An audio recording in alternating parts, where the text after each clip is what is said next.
Orlando Cobo speaking. Oh, I'm sorry, sir. Sorry to hear about that. I'll look into it immediately. Thank you for calling.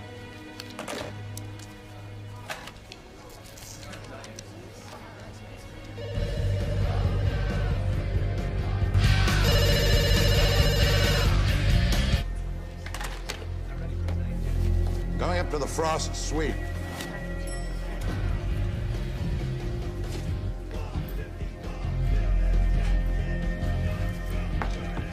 Frost? This is Frost? It's Mr. Cobo with security. You're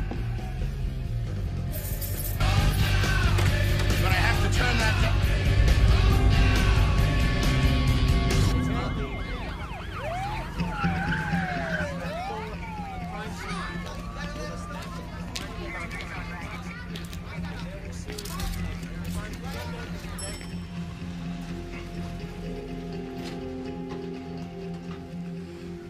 Orlando Cobo. I found the bodies and called it in. That's good, Mr. Cobo. We have a few questions for you, if you don't mind. Officer, look, their forensic team will be coming up and some other homicide detectives. You let them in, but nobody else in or out. Sure. Why did you come up to the room? Oh, I got a call from one of the neighbors. The Frosts, they were playing the radio out real loud. Well, I'm sorry I turned it off. Maybe I should. That's okay. At least you told us. Yeah, if you don't mind waiting for a while, we'll have a few more questions. Yeah, sure.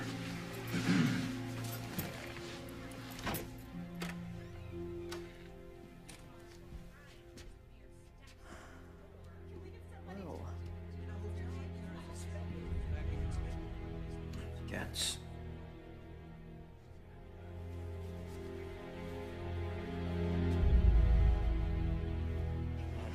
First thing we gotta find out is if the cats belong to the victims or if the killers brought them here. Killers, plural? No sign of a struggle. If it was one guy, he must be one incredibly intimidating character. Maybe these guys ran over his cat. Maybe he's trying to get back at him. Just a thought. Can we get a shot of this before I move it, please? What do we have? This kind of violence, you think there'd be more of a mess. Sarge, I spoke with the security guard. I got the name and room number of the guy who phoned in the complaint. Want me to talk to him? Yeah, everybody else on this floor for that matter. Try to pinpoint exactly when the radio went on. Got it. Ruby, question, what do you make of this?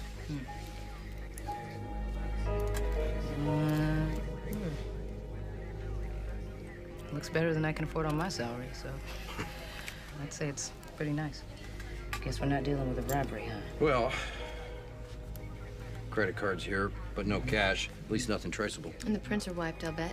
I don't know. Verona, is this, That section is clean. Wish me luck. Wouldn't it be nice if somebody saw something? Jorge. Traveler's checks. All right.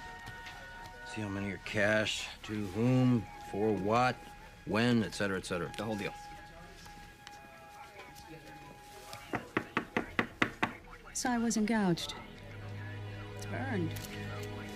I'll know more once I get him down to the morgue, but from the look of it, that is not a post-mortem wound. They burned his eye out while he was still alive? Yeah. Councilman, would you comment? Is there a conflict of interest going on over here? As I was saying to the council, let's fix the blame where it belongs, ladies and gentlemen. We need leadership in the police department, capable of outthinking this madman, or we're going to be living in a ghost town. In my day on the force, this would not be happening. Any questions? Ray Lake, Parisi, compensate. Chief. Morning, sir. Surprise. What the hell are you doing about the Frost murders? Well, it's a very difficult case, sir. Don't tell me it's a difficult case, Leo. When I'm leaned on, I lean. Sir, we're doing everything we can. Yeah, well, that isn't the answer then, is it? Well, we both know the reality, Chief. Sometimes there just aren't enough facts to go on. Maybe you've got the wrong people on it. I've got my best officers on it, sir. Oh? Well, Councilman Ernst is out looking for blood. When he finds it, it's not gonna be mine. With all due respect, Chief, one of our lead detectives on the case is his daughter.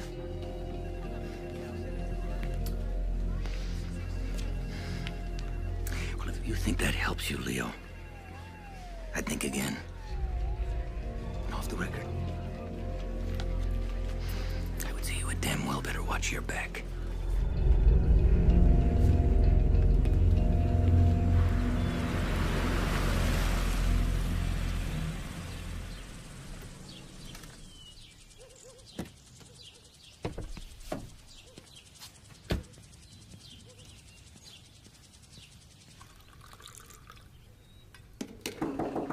Come in. Jason, your dad's here. You're right on time. I tried. Thanks. Sometimes I actually think you do. Your dad. Well, exactly my thoughts. Yo. I got a kite in the car if you want to go to the beach. And I know a guy to get us tickets to the ball game. But it's up to you, whatever you want to do. Kite sounds nice. Hey, you staying the weekend, are you? Oh, yeah. Oh, yeah.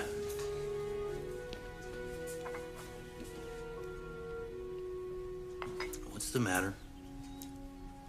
If I tell you, we'll just have a fight. Oh, yeah, right. Yeah. I'm the one that walked out on him. What do you want me to do? Just act like everything's fine? It is what it is. Well, we're gonna have a good time. Love you. See you Sunday. Come on, pal. You said I love you, Mommy. Well, yeah. Me too. Can I go higher? Yeah, you get it higher, but pull the line tighter. Ah, there you go. That's it. Now you got it. You got it. Just keep the line tight. Come back this way. Keep it tight. Keep it tight. It'll come down. Pull it tight. Ah, there you go. What if it's not windy? Well, that's why one of us has to run with the kite, make our own wind. Really? Yeah, you know, it's like when you ride your bicycle, you feel the air rush past you. Well, that passing air is wind, I guess. What if you're riding a bicycle and it's windy? Jason. I don't know. It's like asking what is the color of the wind. Daddy, are you ever coming home?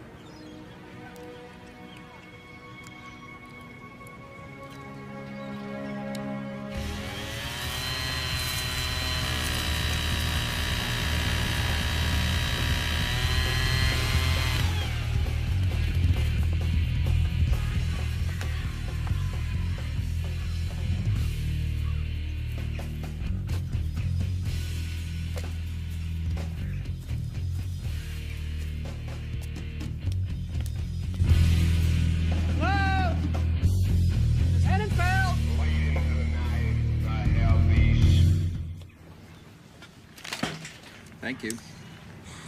Is it because I'm too young and I wouldn't understand? Ah, Jason, there's a lot of things in life I don't understand. I thought dads were supposed to know everything. Not even close.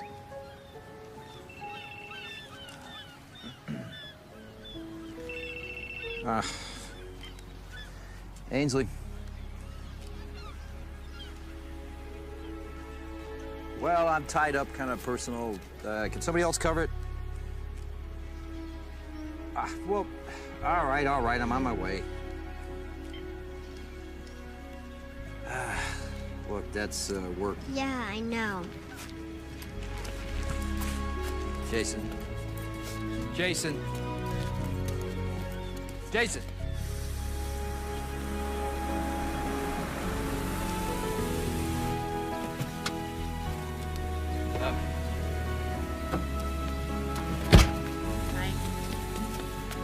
Karen, would you explain to him?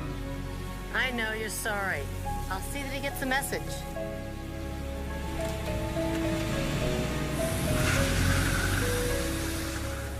Clear this out now.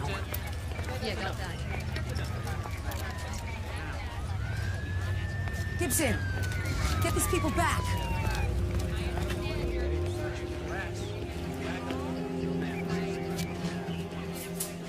okay?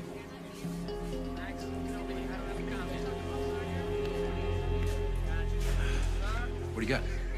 Man's feet were tied to the space heater. Burned them to a crisp before it blew out.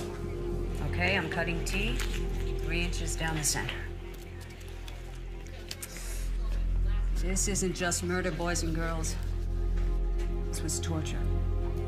You're innocent. This guy was alive when all of this was done to him. Well, I guess we're not in such a hurry anymore. How's that? I'm betting we got all the time in the world. It's just the beginning, Sarge. Now, I don't want to hear that everything has already been checked out, because obviously it hasn't. You're looking at the wrong things. You're looking in the wrong places, and some of you are just flat not looking. I want each and every one of you to go back over every detail, over every forensic report, every note, until you find something that you didn't see before. Now, I'm not going to use the word urgent, people. I'm using the word emergency. We are in a burning building, people. Now get us out of it before we're all toast.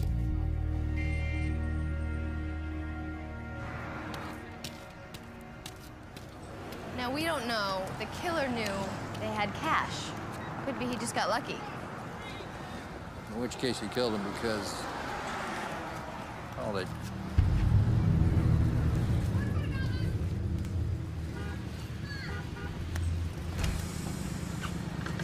What do you make of that? Smells like a possible.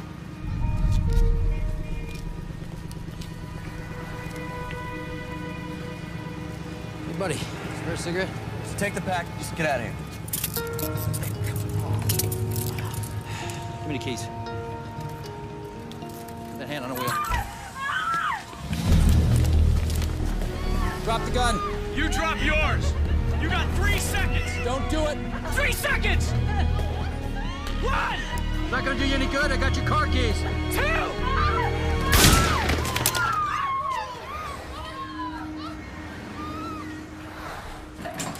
Of course it was dangerous, but so was doing nothing. In another second, his hostage would have been dead, and that's what I had to prevent. Of course, caution is a good thing, but sometimes caution can get people killed.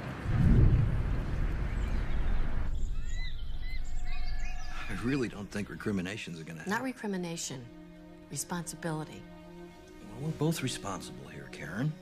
I didn't move out. All right. I moved out.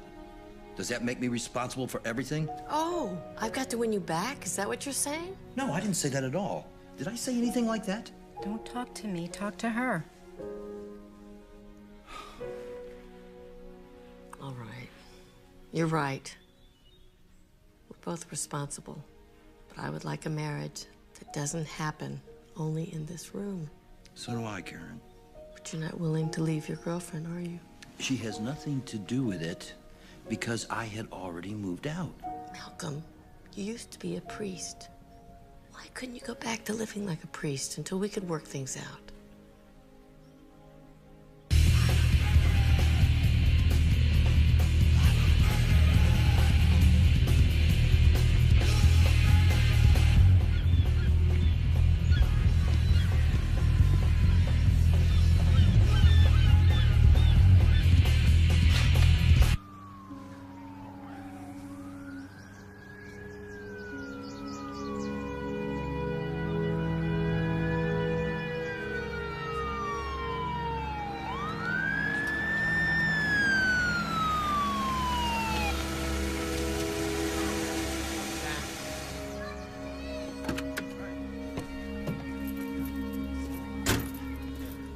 Forensic unit? No, ma'am.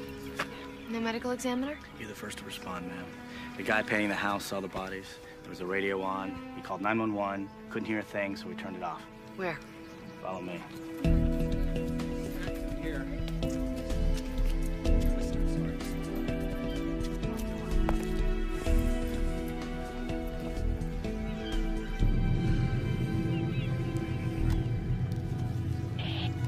This is 8-2. I'm at the Newton Street site. Confirmed double homicide. I need an ID unit and a medical examiner here immediately. The lieutenant is doing his job. Doing his job. Bodies are piling up like cordwood. It's not multiple killers, it's one. One killer, we're working on it. A psychotic. And your lieutenant doesn't seem capable of thinking a psychotic. That's ridiculous. You're just looking for an issue. I found it.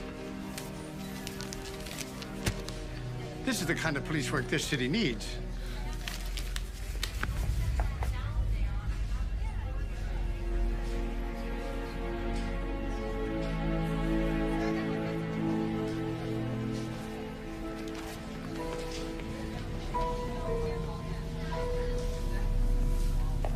All right.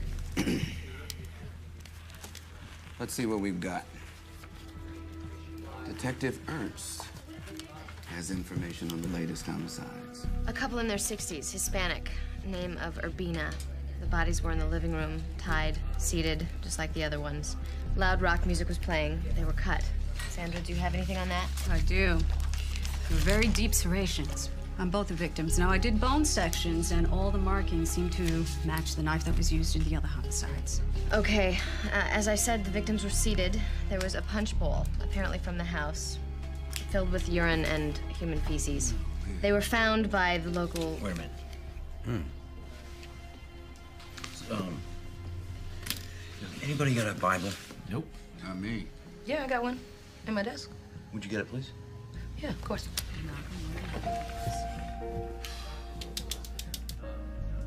What's this about? Thanks.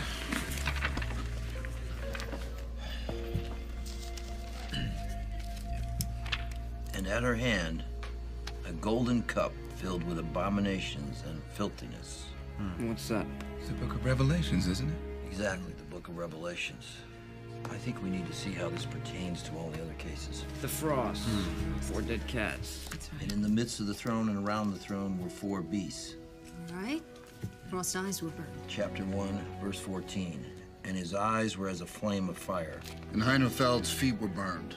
Same chapter, next verse. And his feet were like unto fine brass, as if they burned in a furnace. That leaves the radio. I was in the spirit of the Lord's day, and I heard behind me a great voice.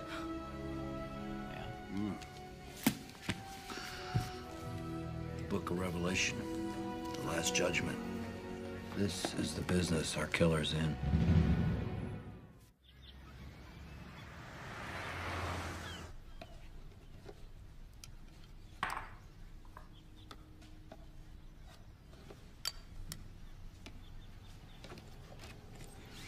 Cynthia? You're supposed to knock first, Daddy. And you're supposed to keep the door locked. I can take care of myself. That's hardly the point. Should I set another place? No.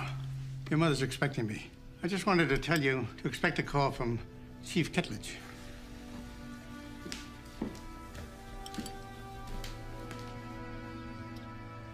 Councilman? He's going to be giving you a commendation for your superior work in that hostage situation. Because you told him to? The police chief does not take orders from me. But you did tell him to. Nice seeing you again, Sergeant.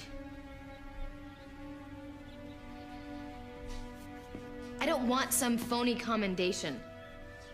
Please give my thanks to the chief anyway. A commendation like this will look very good for your career. I'm sure when you have a chance to think it over, you'll see that.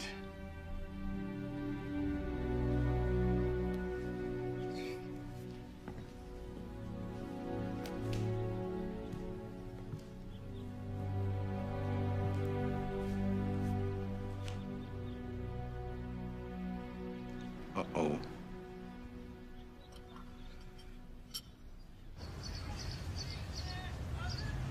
We're honored to have a special visitor with us here today. Councilman Ernst has stopped by to pay his respects. Well, before we begin, would you like to say some words, Councilman? We still have 6 brutal unsolved murders on our hands and absolutely nothing to tell the public. Excuse me, sir. There are 8. Detective? Yes, I just got off the phone with Monroe County, and apparently they had a similar homicide about 2 months before the first one here. 1 male and female tied in chairs. Let me get this straight. Monroe County had a similar homicide prior to the first one here? Yes, sir. And they're calling now because they read our bulletins? Yes, sir. But they didn't send out a bulletin when their homicide occurred? Well, that's not clear, sir. Apparently... Yes or no? They sent out a bulletin or they didn't? They did. Actually, I'm not sure that it would have made that much of a difference. If you people had recognized from the beginning that they were dealing with a serial killer, perhaps 4 more people wouldn't have had to die. And I think the Homicide Bureau deserves leadership that understands that. The rest will be easy. Well, stopped, questioned, arrest, whatever. Religious zealots, religious fanatics, dangerous knife wielding, any combination of the 3.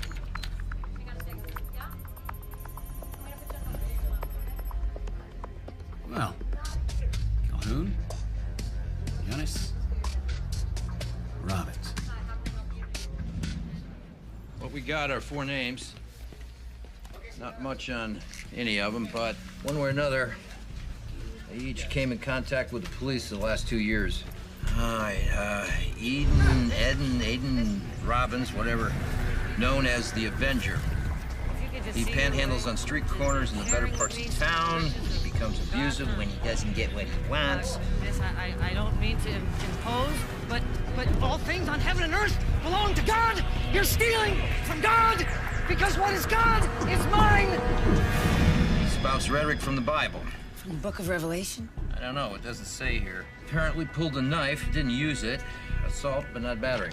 That brings us to our next suspect. Elroy Doyle, a name that does roll off the tongue. Truck driver by trade, apparently he's pretty much a loner, carries a Bible. He's lost more than one job by getting into fights with other drivers. Police responded when he pulled a knife, but the man he attacked didn't want to press charges. Next, Carlos Quinones. The man appears to be a pimp, and he claims to be a deeply religious man. Now, there's a dichotomy for you. Nice moves, baby. And oh, surprise, surprise, he's cut up more than one of his girls. He served time for pandering, drug peddling, assault. He squares his occupation as police by referring to the girls that work for him as the whores of Babylon. Sounds like a real jewel, Sarge. And last but not least, James Calhoun, a.k.a. Little Jesus, Jesus Pequeño in some neighborhoods. Reports say he's extremely unstable, no kidding. He was remanded for psychiatric evaluation, but oh, guess what? The public defender sprung him. He's had violent episodes, but never served time other than in psychiatric wards. All right. Well, I want you to all get out there, nose around as much as you can. Tail him, but don't get made. You really think one of these guys is the perpetrator? It's possible. Well, it's a long shot. Well, long shot's the only shot we got.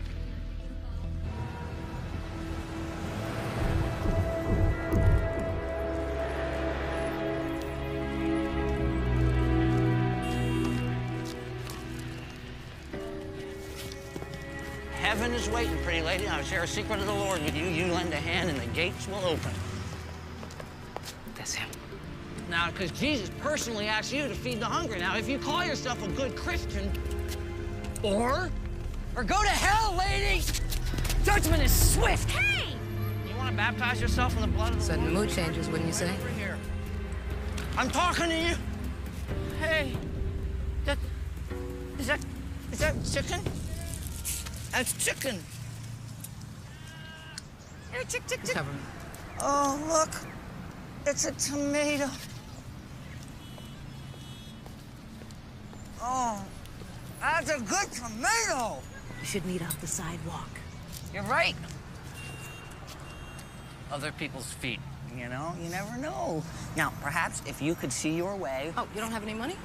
I got all the money in the world, lady. I just don't like to spend it on, you know, bread, you know? Now, perhaps if you could see your way... Sure.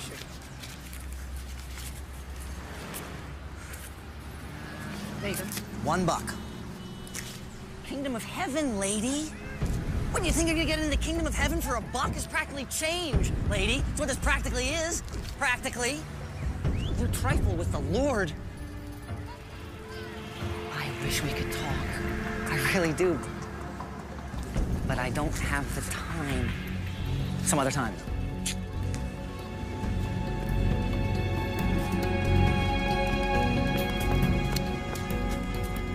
Let's get the car. He'll see us on foot, yeah?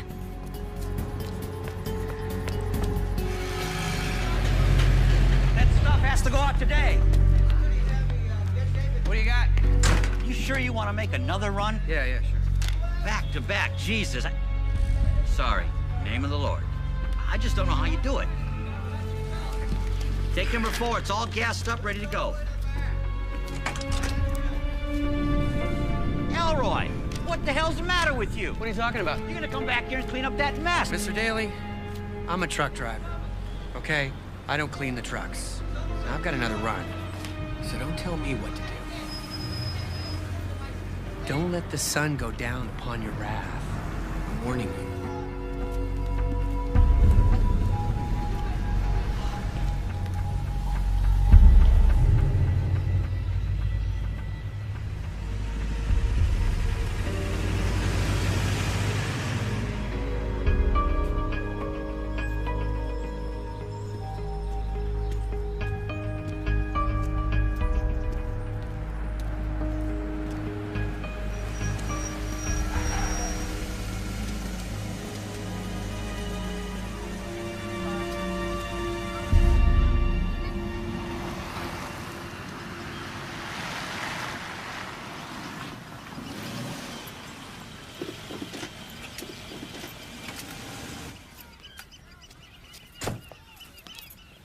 Where is he? Over there.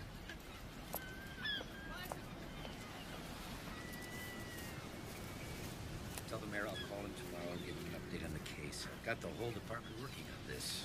I've got people working overtime. Chief? That'll be all for now, Thomas. Thank you. You know, it's not often I get out of the office these days. I've always enjoyed this spot. Fresh air, cool breeze. Reminds a man that he's alive. Sir, why am I here? Direct and to the point. That's a good quality. Now, thank you for coming, Detective Ernst. Have a seat. Perhaps I should say, Lieutenant Ernst. Excuse me, sir? As a result of your heroism in an extremely dangerous situation. With all due respect, sir, the perpetrator's gun was not pointed at me. Please, have a seat.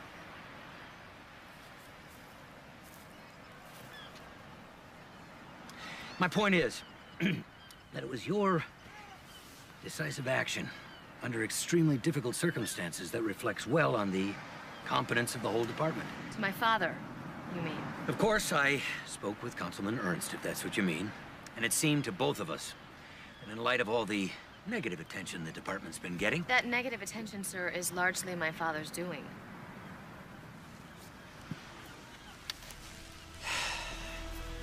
Councilman Ernst has been calling attention to a very unfortunate set of circumstances. With all due respect, sir, they're homicides, not circumstance. With all due respect, Lieutenant, the Homicide Bureau isn't the appropriate place for our most heroic officer. So as a lieutenant, you will assume command of the Sex Crimes Unit.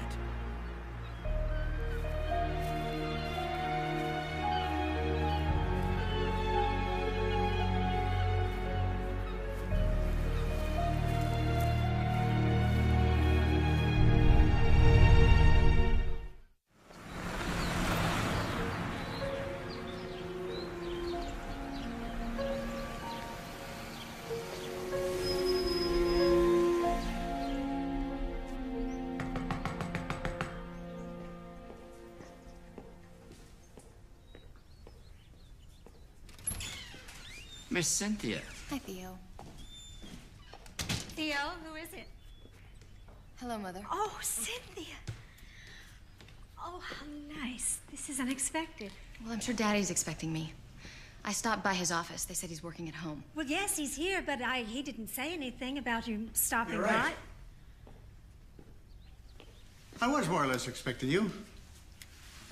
I take it you've spoken with Farrell. How dare you interfere with my life like that? I'm sorry you feel that way about it. But an oversight of the police has always set me on my You're not police chief anymore, Daddy. Why don't we go into my study? We can talk. That's all right. I'm not staying. And I don't want your promotion. I hope you change your mind and stay.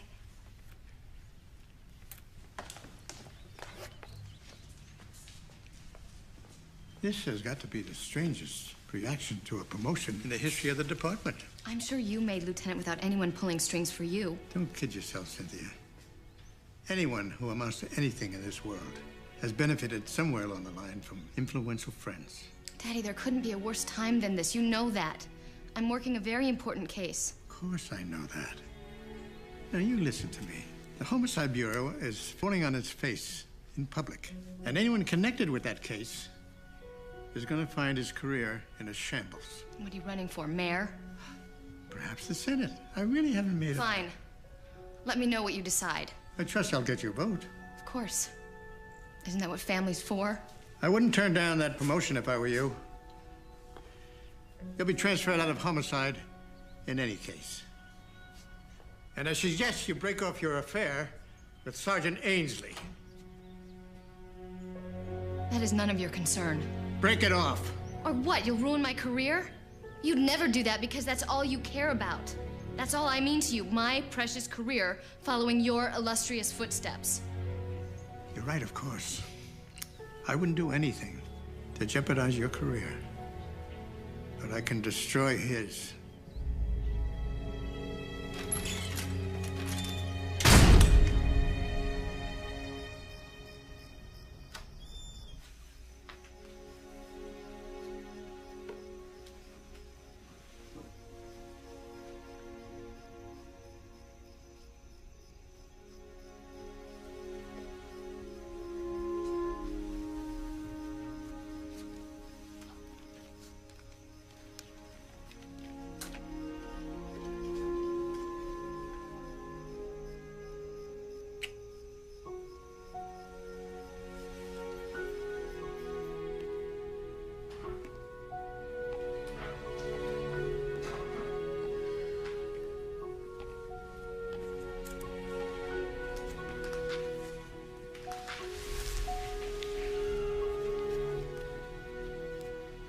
He's asleep.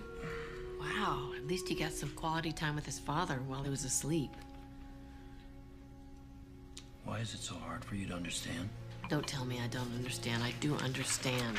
Right. I just got the wrong priorities. I don't know, Malcolm. What are your priorities?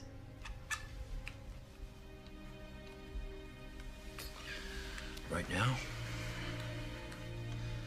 man wandering through the city who's killed 8 people, 4 middle-aged or elderly couples. I read the newspapers. I watch the news. Well, I'm sorry, Kay, but that is a reality. No. Jason spelling bee tonight was reality. 2 of us sitting out in the backyard eating dinner. When it's so dark we can't even see our plates. That used to be reality, too. Yeah.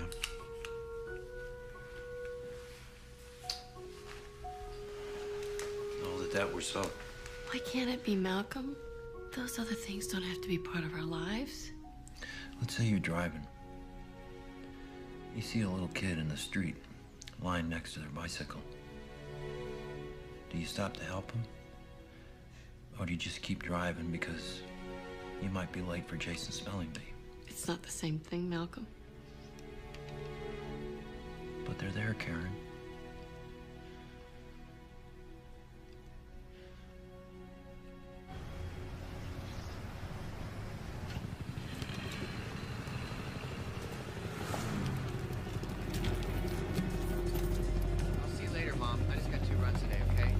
I got a visual on Doyle's mother.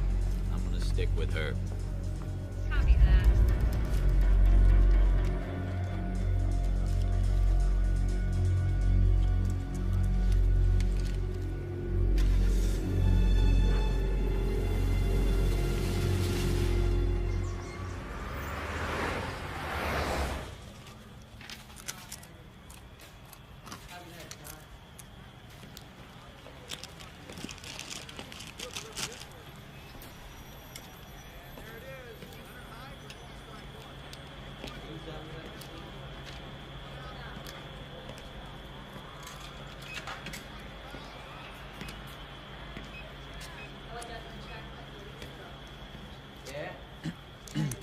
Pardon me, ma'am. I'm sorry to bother you, but I normally don't do the laundry, and the missus is a little under the weather. Could you please just help tell me where I might find some fabric softener? There's machines over there. Everything you need. So there are. Thank you very much. Thank you. I just hadn't counted on the kindness of others. Well, that's our duty as Christians. I am so glad you said that. May I repay you with my kindness, ma'am? No, you don't need to. I just can't keep calling you ma'am. Oh, Beatrice. Beatrice Doyle. That's a fine Irish name. Actually, it's English with an I. D-O-I-L. Arthur Addison. At your service, Mrs. Doyle. If I may, pardon my impertinence, but you're not doing yourself any benefits here with this product that you're consuming. Doesn't matter. Oh, yes, it does. I wouldn't even be bringing it up if I wasn't going through it with the missus. Is it a sickness unto death? Pardon? Your wife's illness that she suffers, is it a sickness unto death? Oh, God, I hope not. No. You cannot call upon the Lord like that for the bodily health. It makes no difference. But I do. It makes a difference to me. The judgment is coming, Mr. Addison. Amen to that. Our bodies are our temples for as long as we have them with us, but how long will that be? I don't know. How long? Not long at all, Mr. Addison, for he is coming with the clouds, and all eyes shall see him. And in his right hand he held 7 stars, and out of his mouth went a sharp 2-edged sword, and when I saw him, I fell at his feet as dead. And he put his right hand upon me and said, "Be not afraid, for I am the way, I am the first, I am the last, and I am the living one. I alone possess the keys of the grave and of death."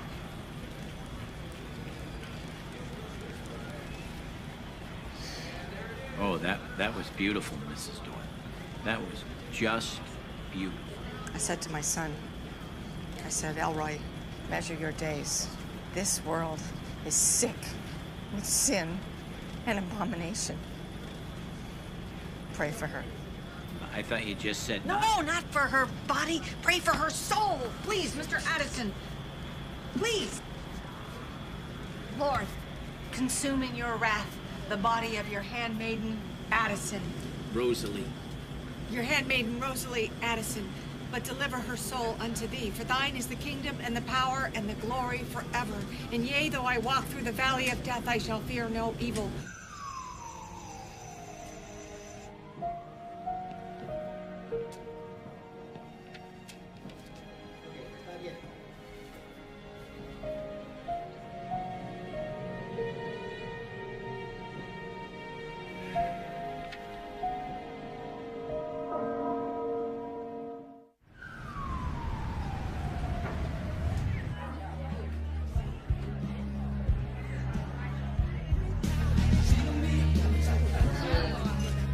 Looking good. Hey, baby, go socialize. How are you?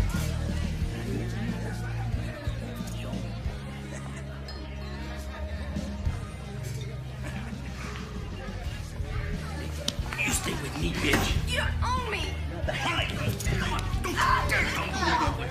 You guys in trouble? Nothing we can do, right? Nothing. Sometimes this job sucks. If he leaves, I don't want to tell him. Let's just stick here and check it out, okay?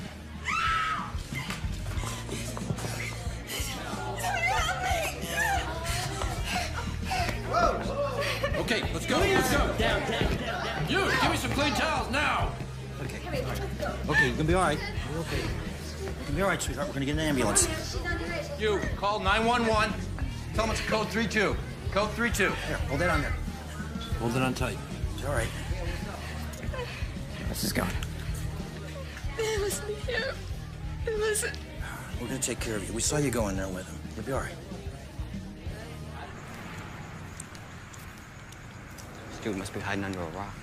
Well, hang in there, Hank. Maybe he'll find you. Ha, very funny. Next time I'm gonna wait in the car and you come out here. Yeah, right.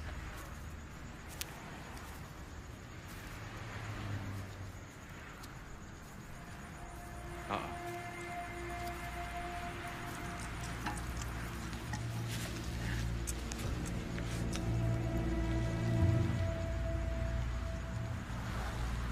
What's going on? There was just someone walking toward me, but now I don't see him. Take a look. All right.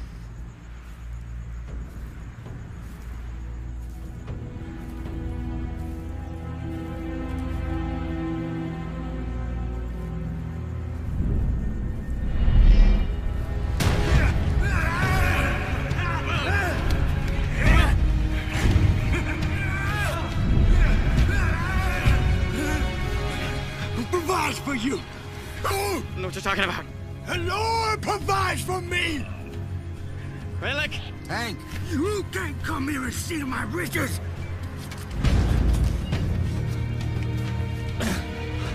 Nobody's trying to steal nothing from you. I saw you. My own eyes. Calhoun!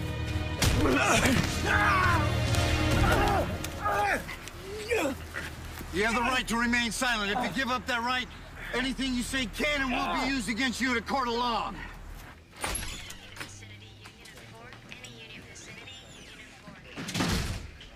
Rodriguez, is this right? We're not putting out a warrant for Quinones? The girl who got cut doesn't want to file a complaint. She says she was jumped by an unknown assailant. Well, what about the knife cut? Can't Dr. Sanchez do anything about that? If he cut the bone, which he didn't, and if she were dead so I could take out that bone, which she isn't. All right. So we can't make anything stick. But we can bring him in. Yeah, well, Sergeant Ainsley says that he'd rather not. Well, it's not like you'd be giving anything away. The guy already knows you were there. He probably thinks we're vice. Sarge just would rather not let him know that Homicide's taking a look at him. Where's Ainsley? He's in the coffee room talking with Ernst. She's not in the squad anymore, is she? She's transferred out.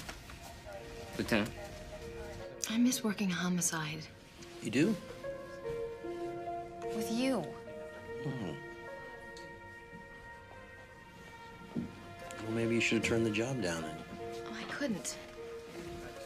You don't know my father. Well, I don't know what you're complaining about. It's a promotion. If you don't want it, don't take it. Right. Good advice coming from was a priest, was a married man. Hold on. I do accept the consequences for every decision I ever made. I suppose I'm one of those consequences, right? No, I didn't say that. I'm sorry. I just feel like my life is being run on remote control and I don't have the clicker.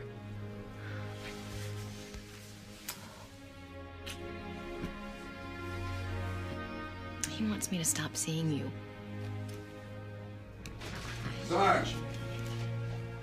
We had to bring Calhoun in. He jumped Brewmaster in the park and pulled a knife on him. We got him down in interrogation. Okay.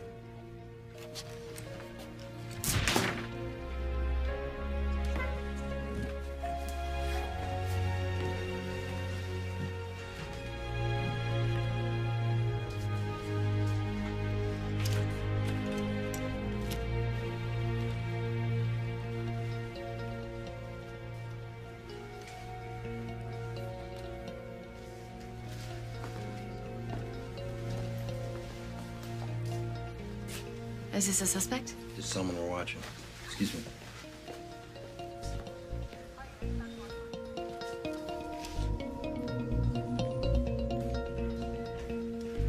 So this is little Jesus, huh? What do you think? I don't know. Just someone he's watching. James, this is Detective Ainsley.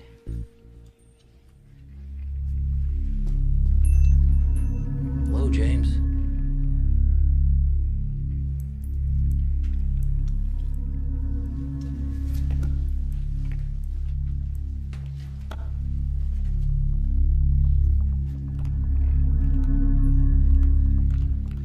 How long's he been in this catatonic state? Since we brought him in, pretty much. Look here. Your sheet says you haven't done time, but this is an assault on a police officer. You're gonna have to help us out a little if you want us to help you. What'd you mean when you said the Lord provides for you? How does he provide? Does he provide you with money? Food? Listen to me, James.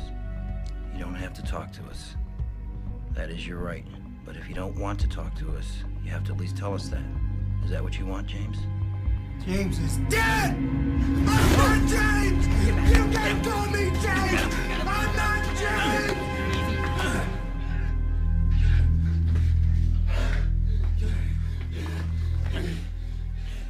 Okay. We're supposed to call you Jesus. Is that right? I am the first and the last and the living one, and I possess the keys of the grave and of death.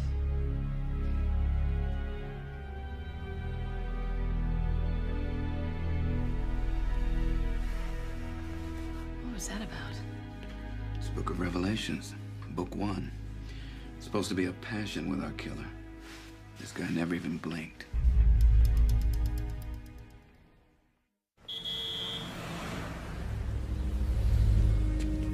Calhoun has no criminal record. He spent the past 2 days at a psychiatric facility. Your Honor has the report. Your Honor, it wasn't 2 days. He was arrested Saturday night. This is Monday morning. The number of hours is not the issue, Mr. Knowles. Surely the state attorney should know that. He assaulted a police officer, Your Honor. Who didn't identify himself. Excuse me, Your Honor. I'm Sergeant Malcolm Ainsley. Might I approach the bench? Yes.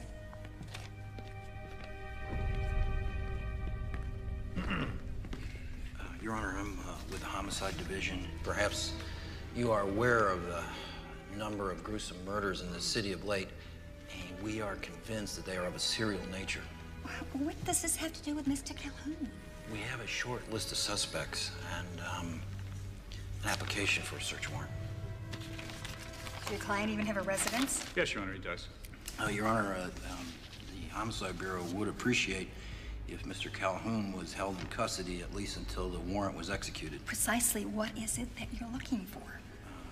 Personal items and property of the victims of the homicides, and most especially a knife or knives used in the murders. Wasn't a knife used in the assault that your client is charged with? Yes, Your Honor, the police have it. Sergeant?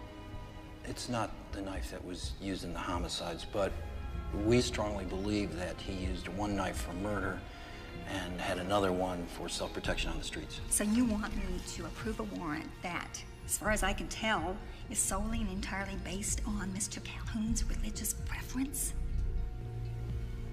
Yes, ma'am. Application denied, Sergeant.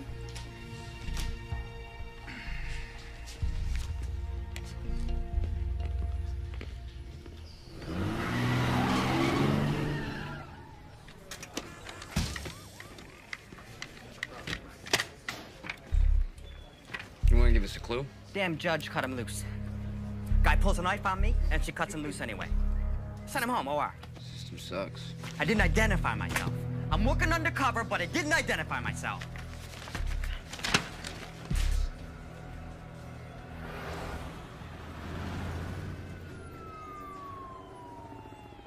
That's the only double-bladed I got.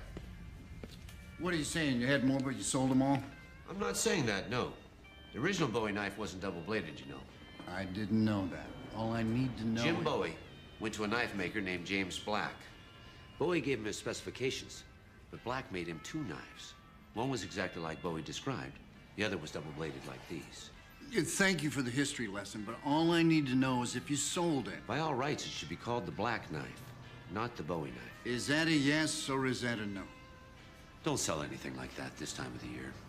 It's not the hunting season for months. It is for the guy we're looking for. Thanks.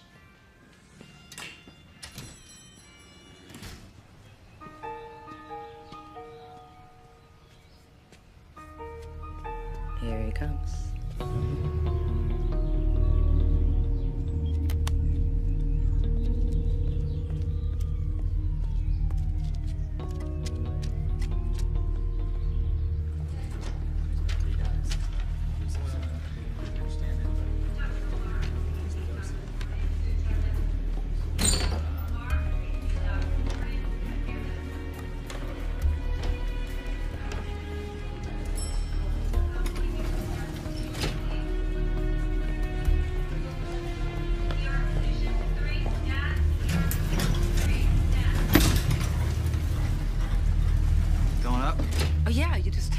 Surprised me, that's all.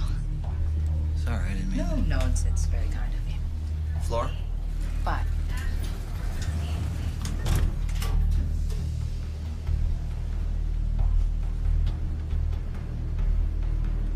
I know you. I don't think so. Somewhere. I don't think so. Are you visiting someone? Chicken. Chicken sandwich. I'm sorry? $1. Don't eat off the sidewalk. God has a plan for me, lady. $1 crummy dollar? It's practically change. You're laughing at God's plan. No, I'm not. I would never do that.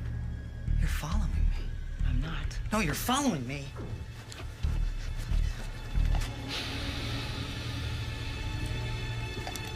It says it right in here.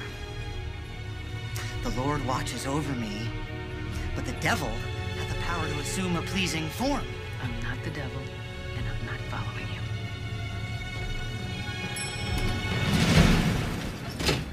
Good morning, Eden. How you feeling? I'm fine, Doc. Come on, we're ready for you.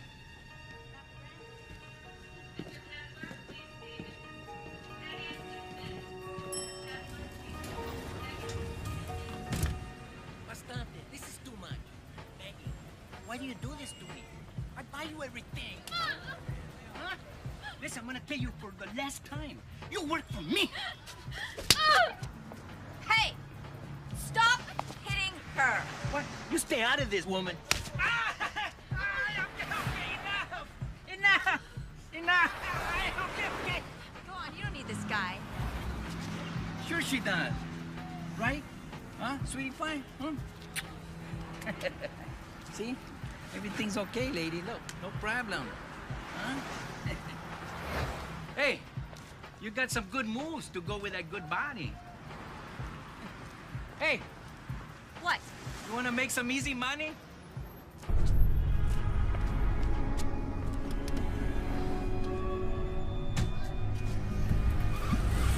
Me la vas a pagar. You pay!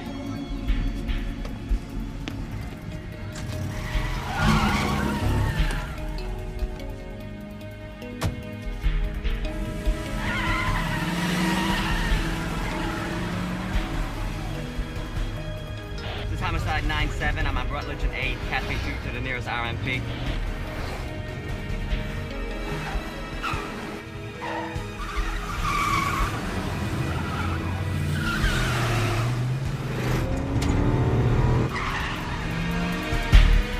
Hey, pendejo! Watch it!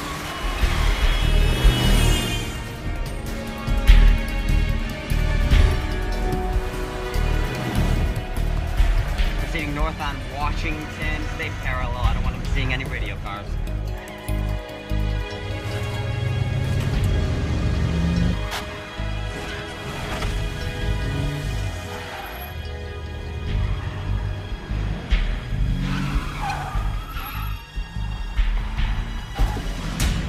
Come on! What are you doing? Sure!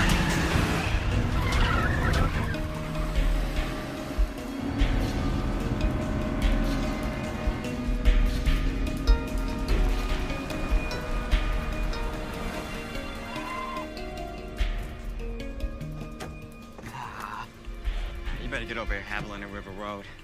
I lost them. Copy that. Get it en route. I got shots fired! Shots fired!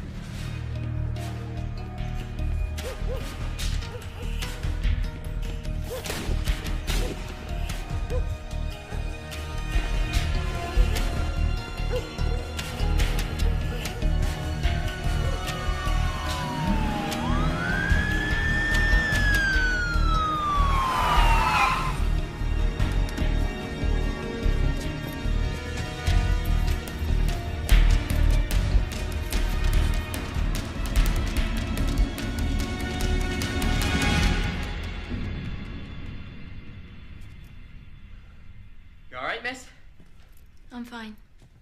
I had to shoot him. He followed me into my house. I didn't know what he was gonna do. All right. I did what I had to. Stop right there. Let me have that. I'm gonna have to ask you some questions. Would you call it in? Dispatch, this is 1-4. Roger, 1-4, go ahead. Got a situation here. It's a very serious matter. You don't have to answer any questions if you don't want. You can consult with a lawyer if you'd like. Oh, no. I don't need a lawyer. Fine. Let's start with your name. Wanda Fairley. Now, in your own words, Wanda, would you tell me what happened? So, I know he's in back of me. I run in, and he's got this knife. So you shot him.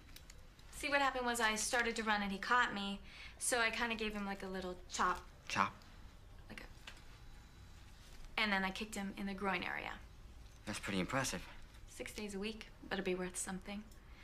And then he was on his knees, moaning, and that's how come I was able to get the gun.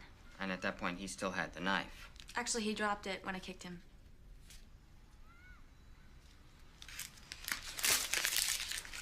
Okay. I want you to listen to me and do exactly what I tell you. Okay, in another second, I'm gonna ask you again if you want to talk to a lawyer.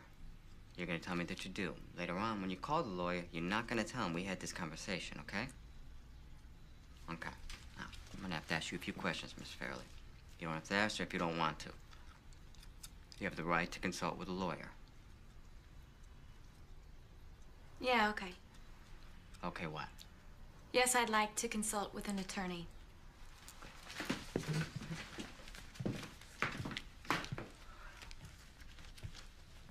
One other question, off the record. We heard a shot, and then nothing. And then 2 more shots. What were the other 2 shots about? He wasn't dead yet.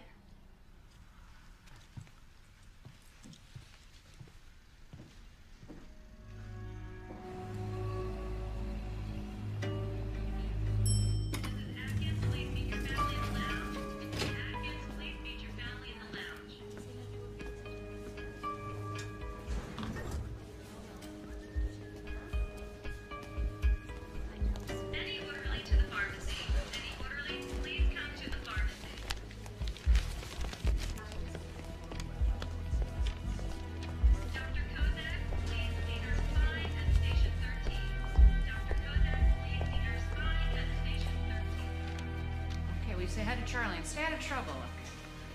Are you all right? I'm fine. Can I get you anything? Well, if you change your mind, I'm gonna be right in here, okay? It's just, I'm so worried. It's a friend of mine. He used to be my boyfriend. And he's been down on his luck lately. He's living on the street. And I kind of thought, oh, this is awful. I can't believe I'm telling this to myself. That's all right, really. I followed him and came here. What's your friend's name? Eden Robbins. And I'm afraid he's got something. Maybe I have too. Do you know what floor this is? It's communicable diseases. That's downstairs. This is oncology. You mean like cancer? But he's gonna be all right, isn't he? Oh my God, how long has he known? Let me get someone to talk to you, okay? Okay, okay. Thanks. Cancer.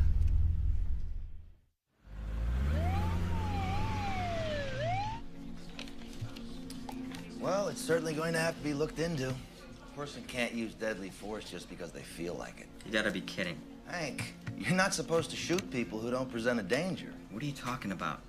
That guy knifed I don't know how many women. Whatever threat he presented was pretty well past when she opened fire. Give me a break. Can you answer me one question? What does the jury know? They know that there's this 28-year-old girl that had the guts to stand up to this pimp with an 8-foot-long record of violence, who was beating one of the girls who worked the street for him. They know the pimp followed her home, busted down the door, and attacked her. Look, maybe they won't convict her, but the point is... What? That there's some sort of public relations advantage gained here by us looking like asses? All right. All right. Get it off the table, Brewmaster. Okay, the police chief is called twice already today. He wants to know if the deceased is our murderer. We didn't find a single thing in his apartment. Yeah, and the knife he was using isn't a match, not even close. The other homicides don't seem like this guy's style. When he had a style. And when he had a style. Well, gee, that's very disappointing. I mean, it's always nice when we can hang our unsolved homicides on a dead man. Well, I guess that takes care of new business. How about old business? Can anybody tell me what, if anything, we have? Eden Robbins has got cancer. Don't know what kind, but he goes to the hospital for treatment. If Elroy Doyle is crazy, then his mother is as big a wacko as he is. The end of the world is coming. Total destruction. Calhoun's vanished. Lying low is what I heard. Robbins found out about the cancer about 2.5 months ago, which is just about when the killing started. And to quote Doyle's mom, out of his mouth went a sharp, two-edged sword. Now, I looked that up myself. That's Revelations 1:16. The cancer gives Robbins one hell of a reason for taking everybody with him, so. I told her my wife was sick. Wife? You gotta be kidding. No. We prayed for her soul right there. On the floor of the laundromat. She fell for that, did she? Yeah. Talk to Karen, Malcolm.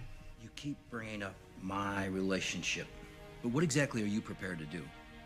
If right now I said that's all over, I have not heard one word from you about any commitments on your part. Don't pin this on me, Malcolm. You took your vows as a priest, a vow to God, and you broke it. I broke my vows for you. You broke your vows to me. How many times do I have to tell you there were no other women when I moved out? But you moved out. That's not exactly commitment. All right, come on, both of you. Let's sit down and talk.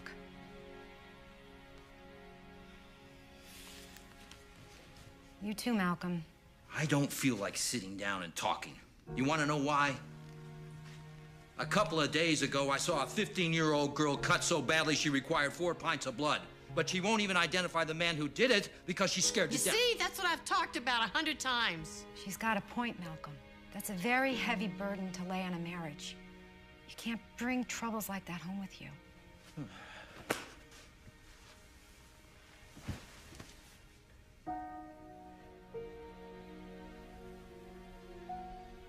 Where else are you gonna bring your troubles? Everybody's trouble. That's why we need each other so desperately.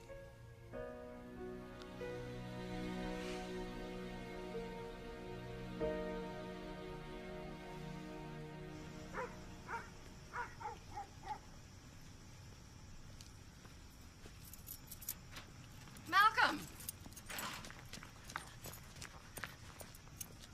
I just wanted to say... I don't know what I wanted to say. Well, that's a start anyway. That was good in there. I never thought of you as needy. Oh, I'm sorry, I didn't mean Don't to. apologize. It's good. You always seem so self-sufficient. I try to be. Maybe you shouldn't.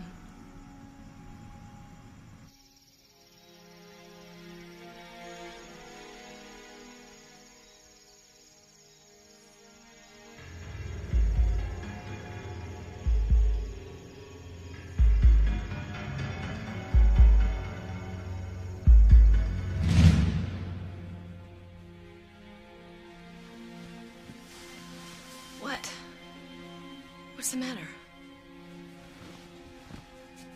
Malcolm. Well, that was a nice explanation. Thank you. Well, what do you want me to say? Something would have been good. Anything would have been good.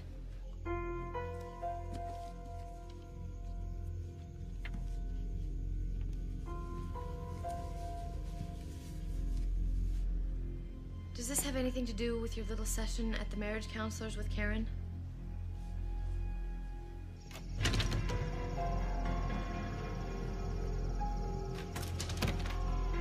You never did finish telling me about your father's ultimatum. I told you what he said. What part did I leave out? What you were planning on doing. Malcolm, are you looking for an excuse? Is that what this is? Not that I know of. If you're going back to your wife, don't you dare try to use what my father said. No, I'm not using it. I'm just asking you, that's all. Why? Why do you have to know? Because when he told you to transfer departments, you transferred. He tells you to end it with me, I have to assume that you will.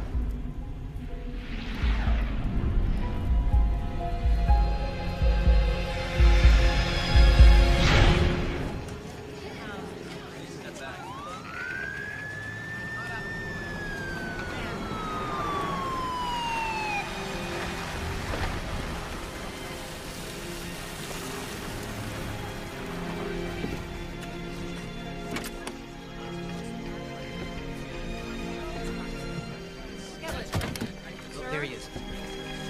Sir, Chief, could you please comment?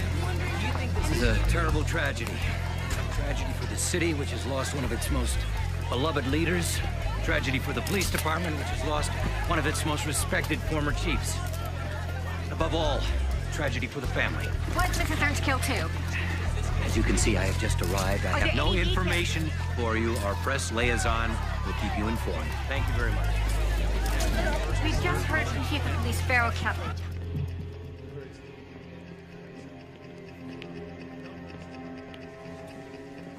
Really? They're in there, Chief.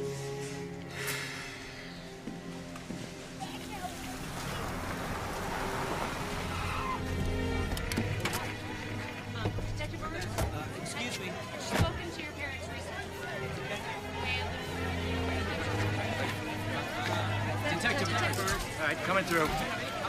Later. Will you be Deal with that later. Do that later. Miss Earth, do you think serial killer was involved? Is there anything you would like to say? Miss Earth! It was forced entry through a side door. Butler was out for the evening, came home, found the bodies, and phoned it in. John, over here. Can you get a picture of this? Okay, there seems to be a 2.5 inch to 3 inch in length serrated cut to the right earlobe.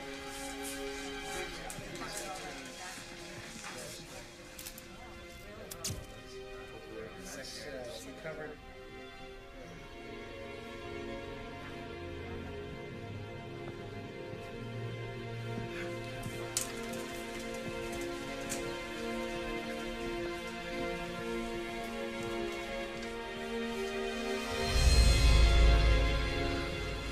I'm so sorry, Mom.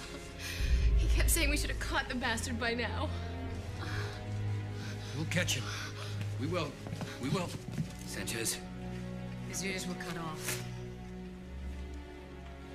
He that has an ear, let him hear what the Spirit says to the assemblies. Jonathan. He had a scotch last thing every night in his study. If Theo had the night off, they must have been alone. Why don't we go somewhere else and talk? Mommy always went to bed first at night. I don't know why she would have been down here. Unless he tied Daddy up first. He must have tied Daddy up first, and then he went up and got her.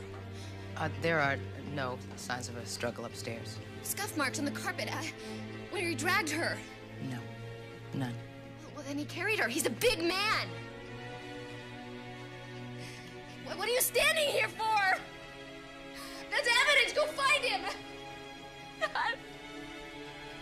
Do something.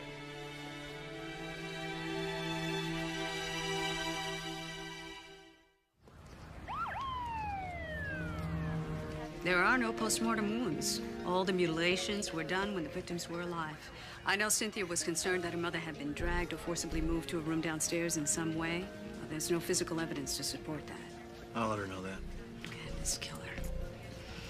He's as gentle as he is vicious. I mean, he tortures his victims when they're tied up, but then he's very careful not to injure them in any way before that. What about the knife? Well, you see, that's very interesting, too, because the apparent weapon used is only superficially similar to the one that was used in the earlier homicides. Yeah, it's probably a Bowie knife, 12 to 15 inches long, double-bladed along the length of the curve, but the distinctive serrations, they're missing here. So, what are you saying, Doctor? We got a second killer? I'm saying it opens up a whole world of possibilities, and if you want my opinion, I think this killer has more than one knife. Well, we gotta go. The Lord is my shepherd, I shall not be in want. He makes me lie down in green pastures. He leads me beside quiet water. He restores my soul.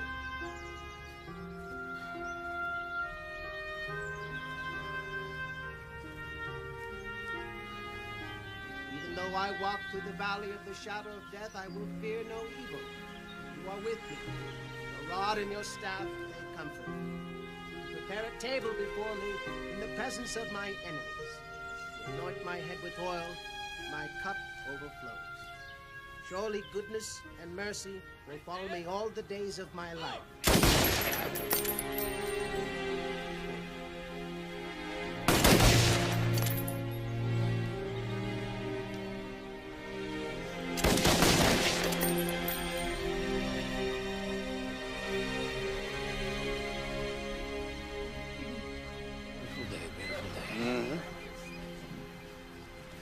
Well, Farrell, the police department certainly lost one of its beloved.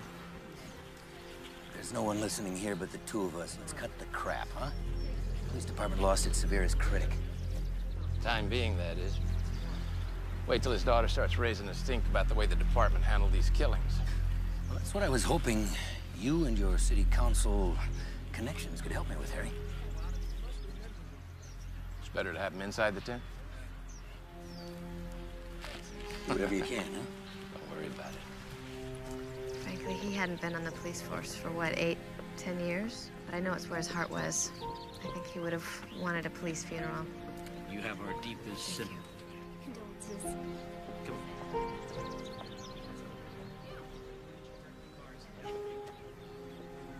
Cynthia, he was a force on the council. I can't begin to tell you how much he's going to be missed. It's very kind of you, Mr. Collingwood. Harry, please.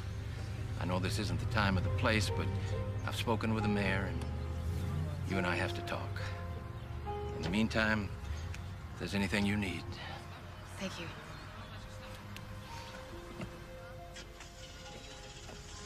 Let's go.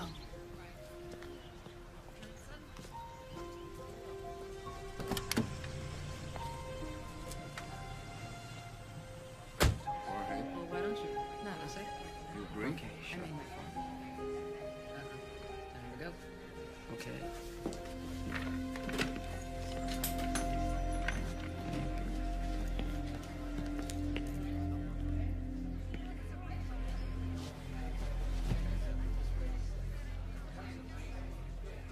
Bunch of us were talking, Sarge. I noticed. Well, we kind of decided that if this is the way you want to go, well, then we'd be willing to work on it off duty. I'm not the Lieutenant Rodriguez. You'll need to ask him. All right, need to see all of you. Conference room now. Lieutenant? Not now, Rodriguez.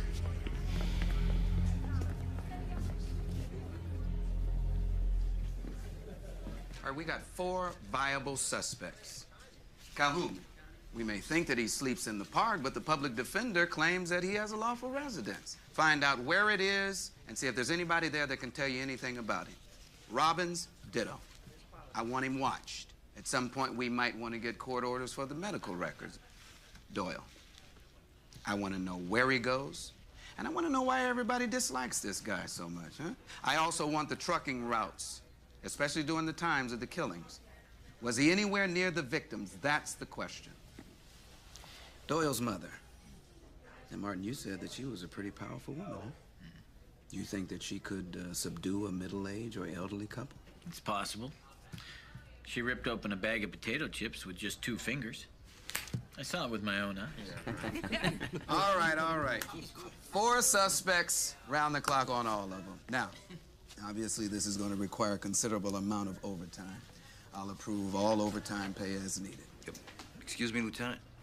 Detective Rodriguez might have something to say about that, Jorge. No. No, it's nothing. We're fine.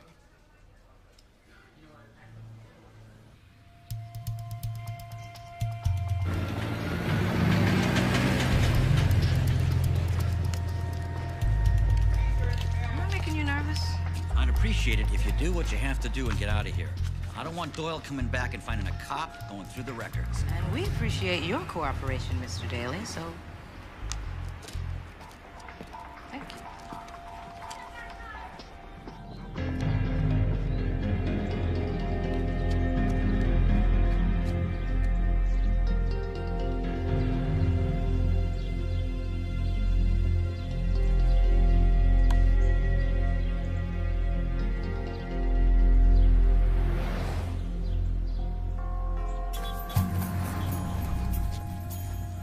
Excuse me, ma'am. Spare some change for God's work. Thank you, ma'am. The blessings of the Lord are on you and on your children. Excuse me, ma'am. Could you spare some change for God's work? Jesus personally asked us to feed the hungry. Thank you very much. You're a good Christian. He seems to do pretty well for himself. He's making more than we're making, that's for damn sure. That's a joke, I guess. I don't know. The more we do this, the dumber it seems.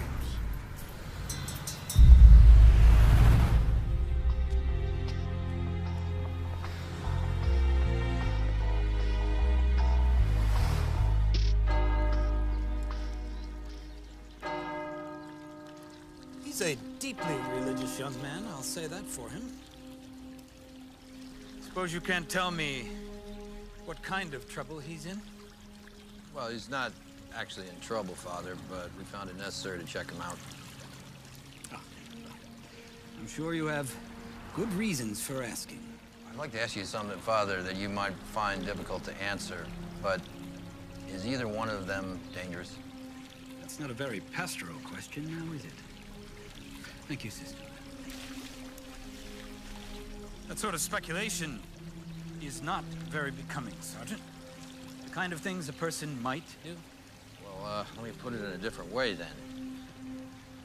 How would a man know if his beliefs were erroneous? I'm sorry, I didn't know you were with anyone. No, that's all right, Elroy. Perhaps you'd like to ask him some questions yourself. Not at this time. I'd rather you didn't say anything. Of course. Your mother was just here, Elroy. Elroy Doyle, Sergeant Malcolm Ainsley. Pleasure. Thanks for your time, Father. Perhaps we'll speak again. Sergeant, you're with the police department? Yes? I don't think we should trust the police. Well, I don't think blind trust in any institution is probably a good idea. You think you know something about justice? Justice is mine, said the Lord. I will repay. None calleth for justice, nor pleadeth the truth. They trust in vanity and they speak lies. They conceive mischief and bring forth iniquity. Nice meeting you, Elroy. Later, Father.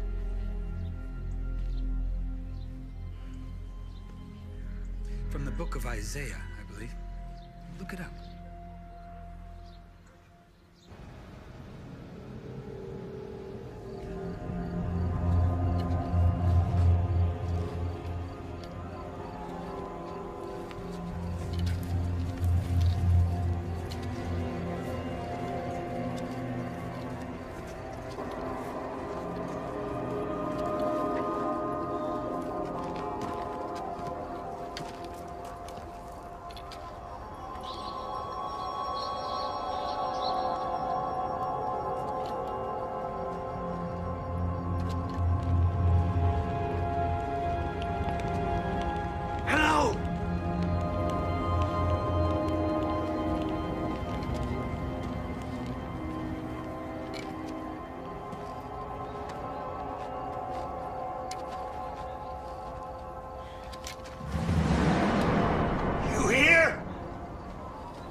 You're starting to sound like a priest, not a detective.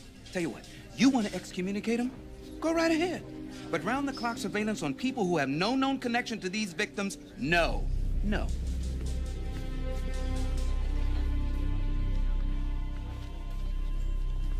So what's the going price on a human life nowadays, Lieutenant? You gave me a pimp. Only he's not the guy and he's dead. We got a nutcase with cancer who apparently is also going to be dead before very long. You don't think that could push an unstable guy over the edge? We got a truck driver whose mother recites the Bible. And specifically the book of Revelation. Oh, and a guy who thinks he's Jesus. Only if I remember my Bible correctly, Jesus never killed anybody. And I don't remember him pulling a knife on an undercover detective either. It was the wrong knife, Malcolm. But you think I don't know what's going on around here?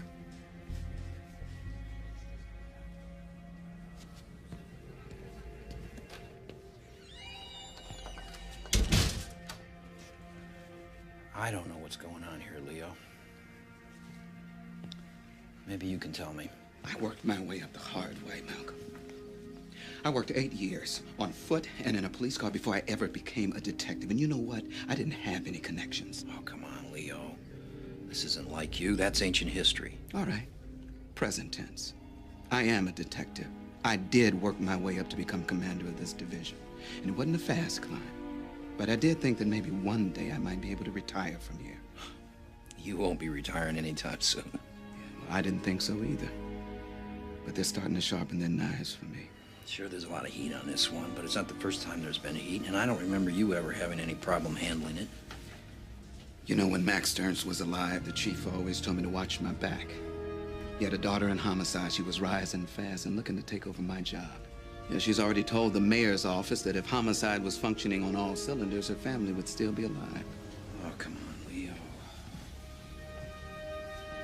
If everything you tell me is true, then you're screwed three ways anyhow. If the surveillances work, I'm the genius who came up with the idea. If they don't, you're the fool who gave the authority. And if I say no, then I lack the imagination to see past conventional methods in an unconventional case. What's your point, Malcolm? I don't know, Leo. But I do know that the commander that I have worked for and known the last 5 years, he'd never give in to that kind of logic.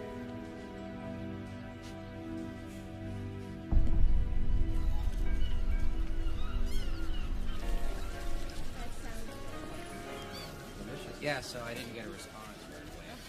Yeah, I mean, it's just really terrible. All of these things. I don't want to put pressure on you, Cynthia. If you need time to think it over, you take as much time. I don't. That's a yes, that's a no. Wayne, that piece of legislation was supposed to be on my desk this morning. It's not there. You sure you have time to eat? I'm sorry. You were saying? I was saying that I don't need time to think it over. I know it's what my father would have wanted, Mr. Collingwood. My answer is yes. I'm glad to hear it. Mayor will be too, and if I may say so, you're going to make a very pretty and welcome addition to the city council. Now, let me lay some cards on the table. There's been considerable discussion about this. Your father's committee assignment, police oversight. How would you feel about that? Don't you think it's a little presumptuous? Frankly, that was the concern, but on the other hand, let's look at it realistically. The police department's taken some big hits lately. There's no one in city government with a greater stake than you in restoring confidence. We have a very good police department, Mr. Collingwood. And loyalty is a very commendable quality, Cynthia. But if you're like your father, and I think you are, you'll put your loyalty aside and call him the way you see him. I'll certainly try. Good. You can start now. The Homicide Bureau. If they had caught the killer last week, my parents would still be alive.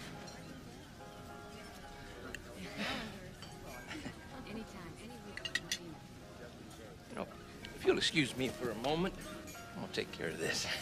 Carol, what's the mayor's schedule look like over the next couple of days for a press conference? Can we do that?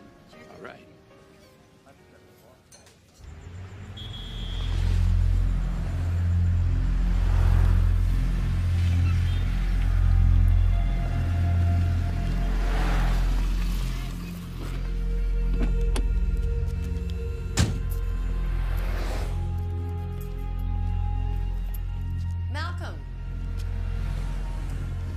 Karen, what are you doing here?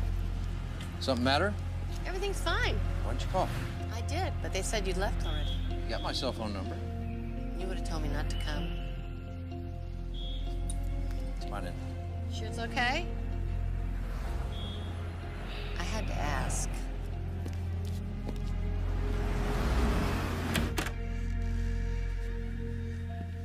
Oh my God, Malcolm.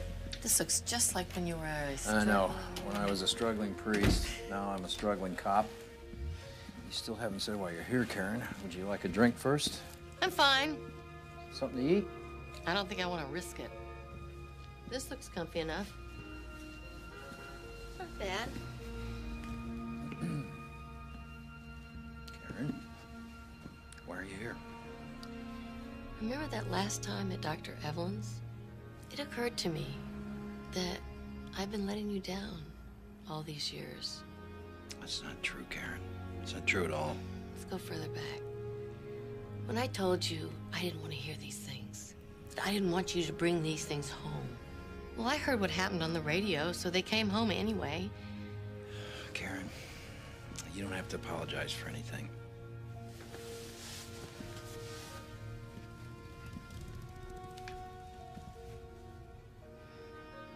It's too bad Hallmark doesn't make one of those condolences on your husband's, girlfriend's, parents' murders. You actually shop for one? Of course. I checked 3 stores.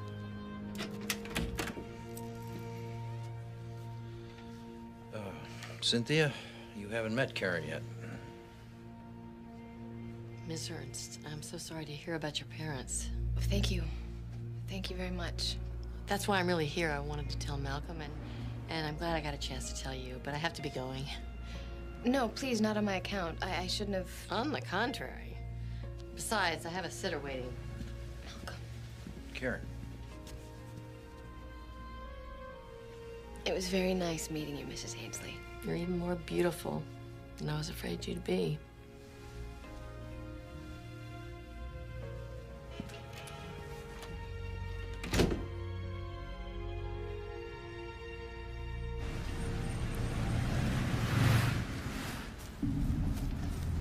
Yo, my man. You seen Calhoun? Don't know no Calhoun. Yeah, you do, man. He's always around here. He's got long hair. He's got that beard. He's always... Jesus. Little Jesus. Yeah, little Jesus. Little Jesus. You seen him? You see him? I don't see him. I don't see him. That's why I asked you if you saw him. If he was here, you'd see him. Now get the hell out of my face, man. There. Nice talking to you.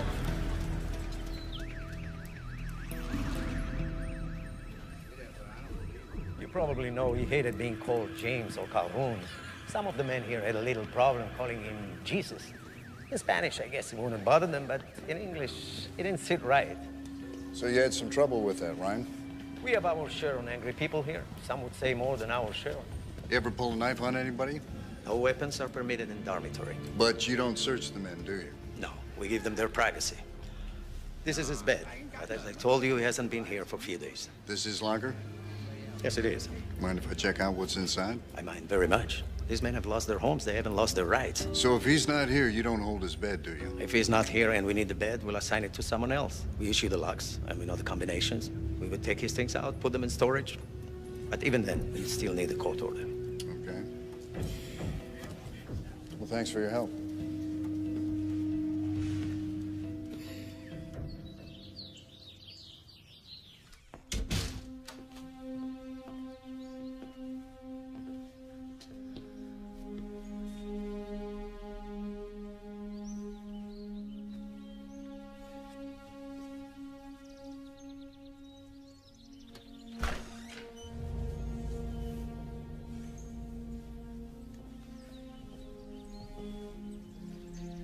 This isn't necessary.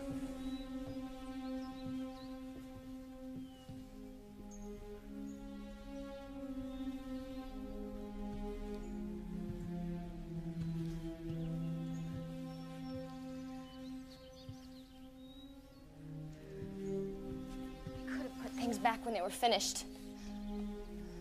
Everything where it's supposed to be.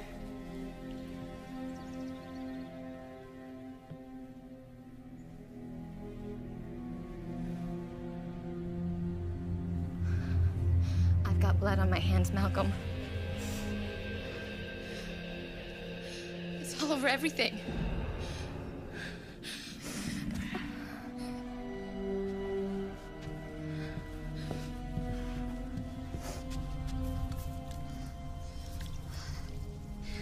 Do I remind you of... You're not Lady Macbeth, Cynthia. I know what you're thinking, that if we had caught him in time... I wouldn't have my father's blood on my hands. They're gonna offer me his job. You know that? On the city council. It's just like Daddy, isn't it? Even after his death, he's looking at his little girl's career.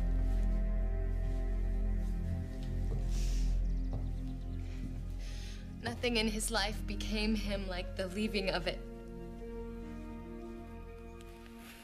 He didn't have anyone really but me. Well, me and Theo. I think he left Theo a great deal of money. That's something you should look into. We'll look into everything. Was it the same knife? No. Well, then that's something too. Maybe he had to buy another knife. Hunting shops and places like that. We're gonna do all that.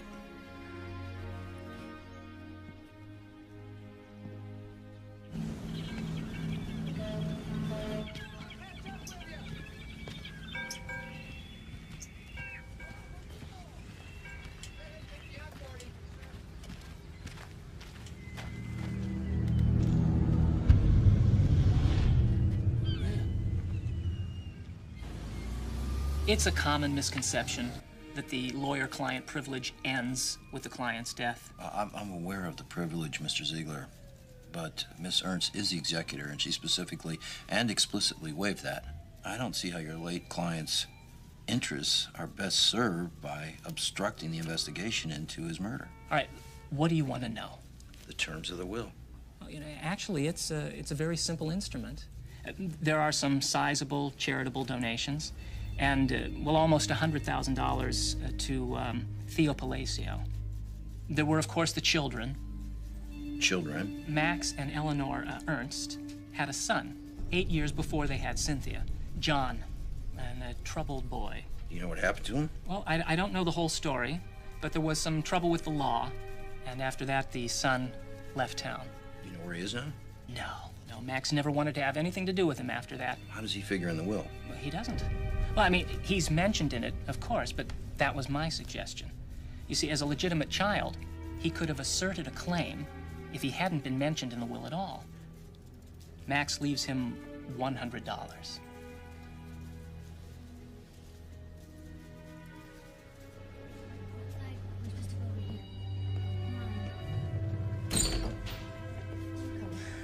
I'm so glad you're here. Things have happened so fast, I didn't know when I was going to get a chance to call you. Yeah, that's right. You're a city councilwoman now. Yeah, in an hour and a half.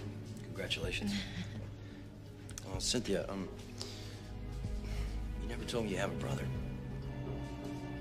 Why would I tell you about my brother? I don't know. Your father left him out of the will. You know where he is? I don't know. He left home when he was 18. I was 10. I haven't heard from him. Did you ever try to find him?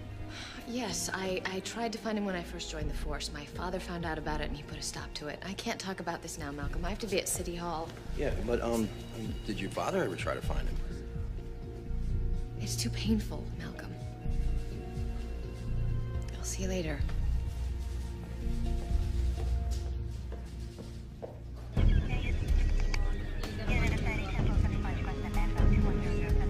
William, I want you to gather as many samples as you can from the surrounding area. I want to make sure that all this blood is his.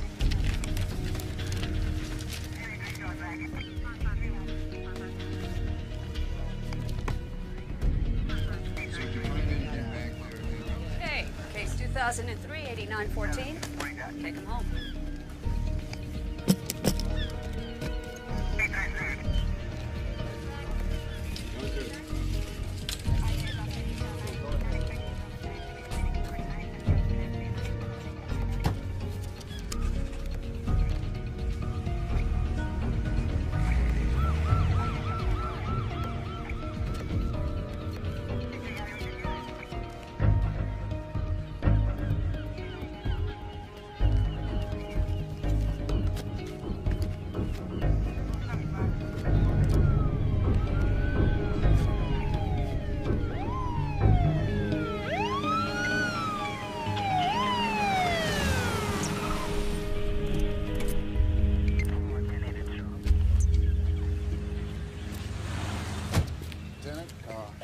So is this confirmed, Calhoun? I don't think there's going to be any resurrections for this Jesus. Why don't we take it easy on the blasphemy call? Just tell me what I should know. His throat was slashed. There was a knife sheath on his belt, but no knife. Steve, could I get a picture over here?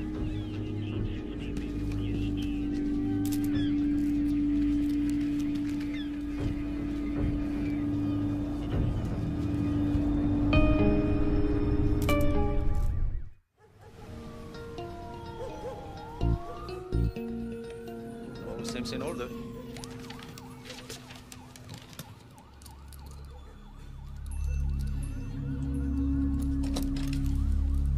It's all right if I keep this. They cost money, you know. Help yourself. Okay.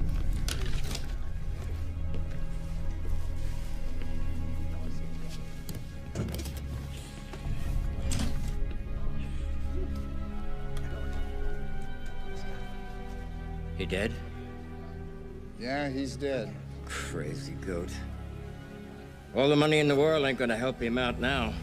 Money? He's been flashing a bundle. You say where he got it? Guys like Calhoun, don't kiss and tell.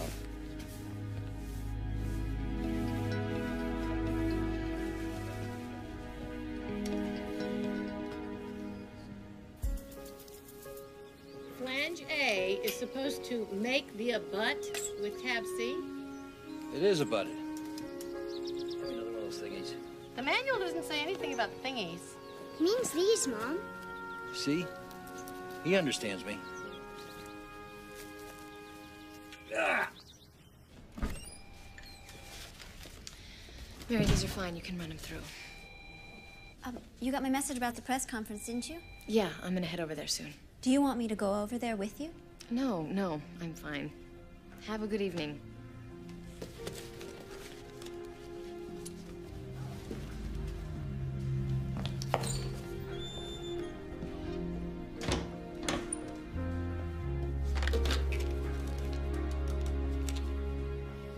Not so tough.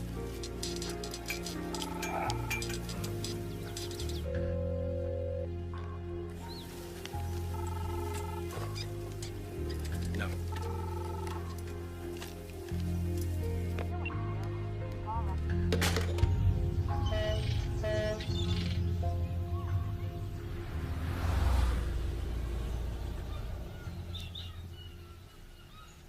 How long did your father work for Councilman Ernst?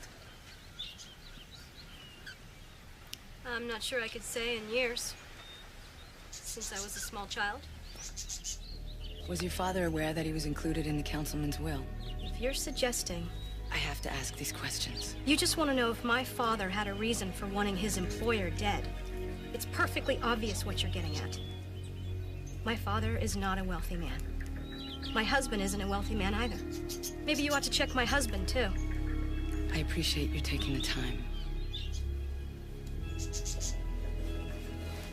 The night they were killed, we were all at my son's school. It was science night. You can check with his teachers if you'd like.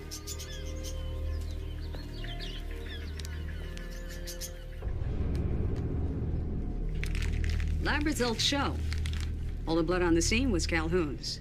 So if the guy was in a knife fight with anyone, I'd say he didn't score any points. Now, you see the blood here on the blade? That's his as well. Now, the gash in his throat, which was the only significant evidence of trauma found, was made from left to right, and it appears that it was made from behind, judging from the way the wound extends and deepens towards the dorsal aspect on the right side.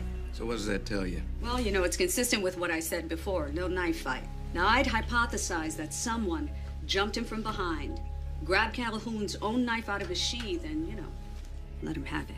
That makes sense. There was cash taken at each of the homicides, right? Yeah, but he didn't have any money on him. That's what I'm saying. Could have been a robbery. There was a guy at the shelter that had the bed next to Calhoun. He thought he had money. In fact, when he heard Calhoun was dead, he said, all the money in the world's not gonna do him any good. But I'm thinking if this guy knew he had cash, that probably means the late Mr. Calhoun wasn't too careful about who found out. Now, the big question. Is that knife the murder weapon we're looking for? There was one knife used in the last 3 pairs of homicides. Very distinctive in the nature of the wounds that it inflicted. Now that is not this knife. Another weapon was used in the last 2 killings. Councilman and Mrs. Ernst. Now that knife is not as exotic in its configuration as the one used in the earlier killings, but it is distinctive enough to allow an identification. Now I'm willing to testify with a very high degree of certainty that this is that knife. You're absolutely sure of that? Malcolm, you sound like a defense attorney. You're not certain? If there was a trial, which obviously there isn't going to be, and if the defendant had a really good attorney, I would say that that attorney could raise a reasonable doubt. But in my own professional opinion, and based on some of the evidence that I found, I believe that to be the knife that killed Max and Eleanor Ernst and Calhoun. And Malcolm, I just don't testify to things I'm not sure about. Look, if Dr. Sanchez's testimony is good enough for me, it damn well ought to be good enough for you. All right, then. Why did he change knives? Well, the fact is he did, all right? And I want to know why. Maybe he didn't want to get caught with it. So he threw it away? Sandra said it was a very distinctive knife, not cheap. No, not cheap.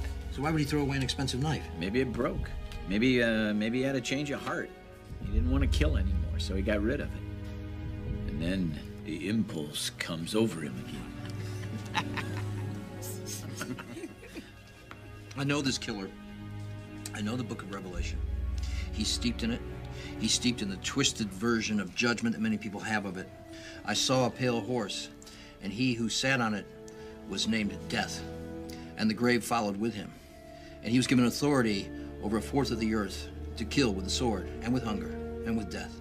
This man does not repent. This man does not have a change of heart. This man knows he will kill again. You know, you ought to be glad that Calhoun is dead, Malcolm. The man was on your list. That means you won. Now let's just move on. We got our killer.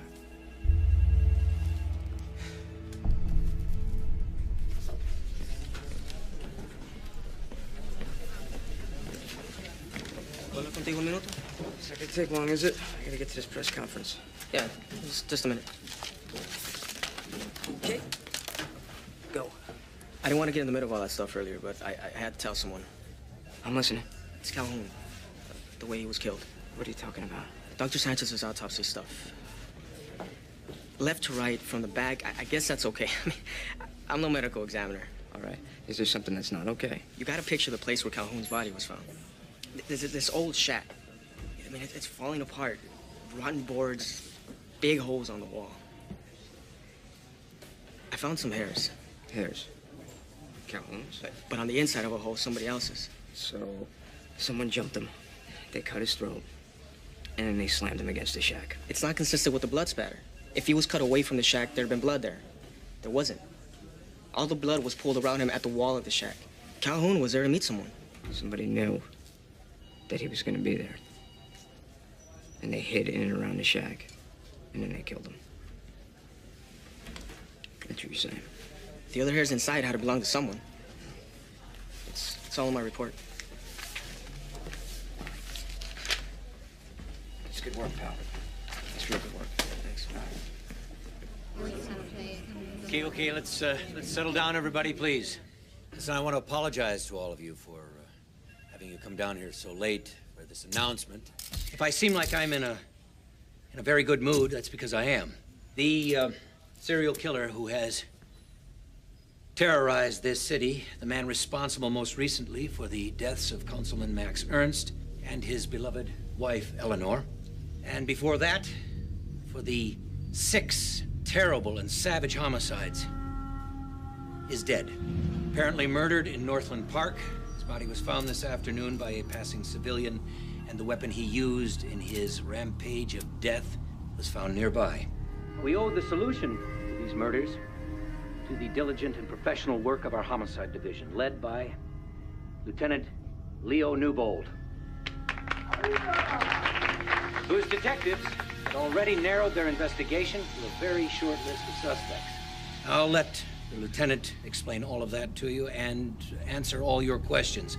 But before I do, I want to thank him and the men and women under his command on behalf of a grateful and relieved city.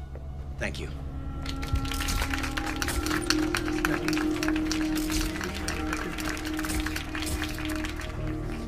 Hey, Sarge. Hold on a second. Just take a look at this. Calhoun. Take a look, you'll see. You know that thing we were talking about before, the overtime stuff? Offer still stands. Now, does that go for all of you? All of us. Yeah.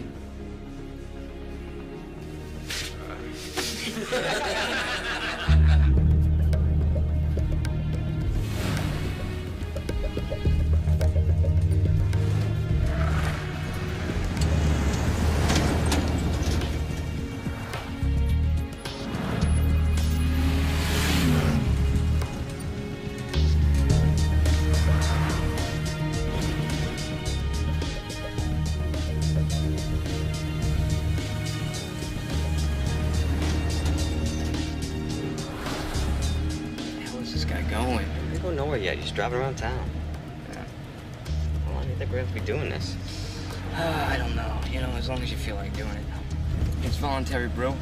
I'm just making you do anything. You know how long I'm going to be doing it? Until the sergeant says we don't have to anymore. Wanna know why? Because he doesn't think this case is closed yet. He's the best damn detective I ever worked with, so I figure, you know, might as well.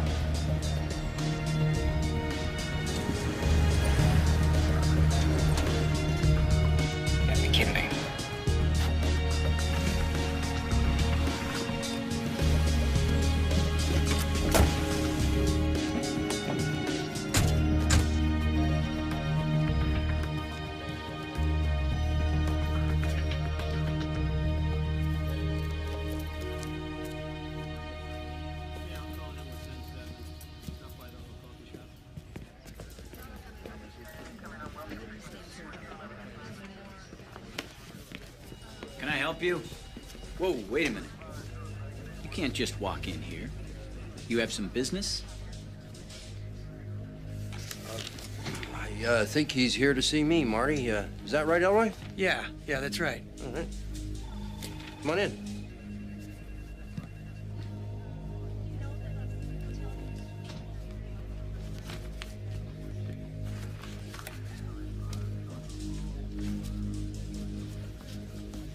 What can I do for you?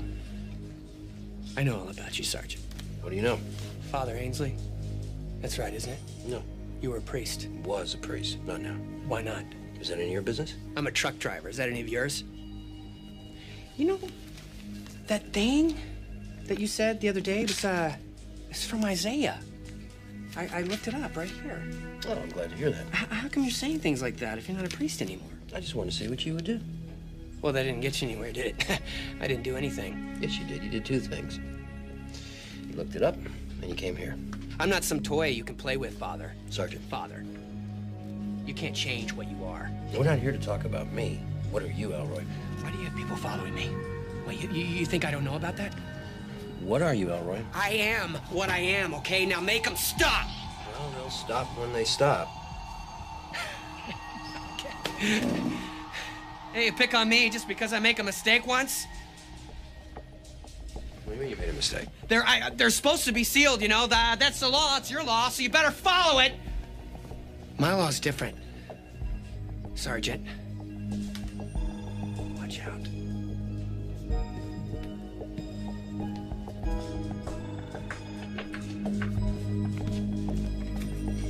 Marty. Doyle's got a juvenile record. Do me a favor, find out the jurisdiction and when.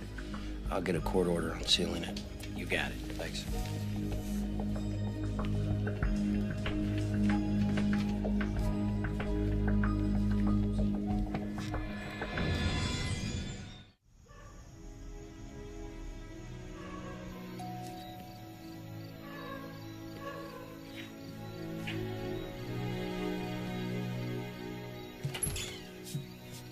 Sergeant, come here. Shin? Yes, this way.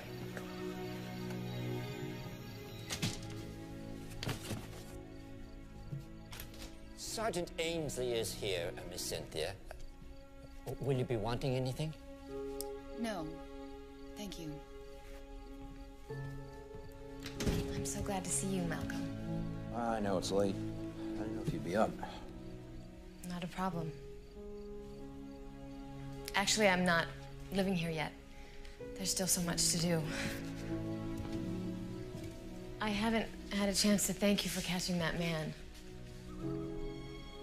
We didn't really catch him, you know. No, I suppose you didn't. But it's better this way, though. There would have been a trial, 12 years of appeals. This way, it's over. Closure? I hate that word. What kind of consolations did you used to offer your parishioners? Consolations? Absolution. Was that the same thing? I don't know.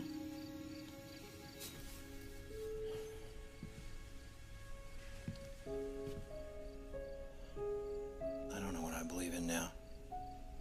Even that killer has beliefs.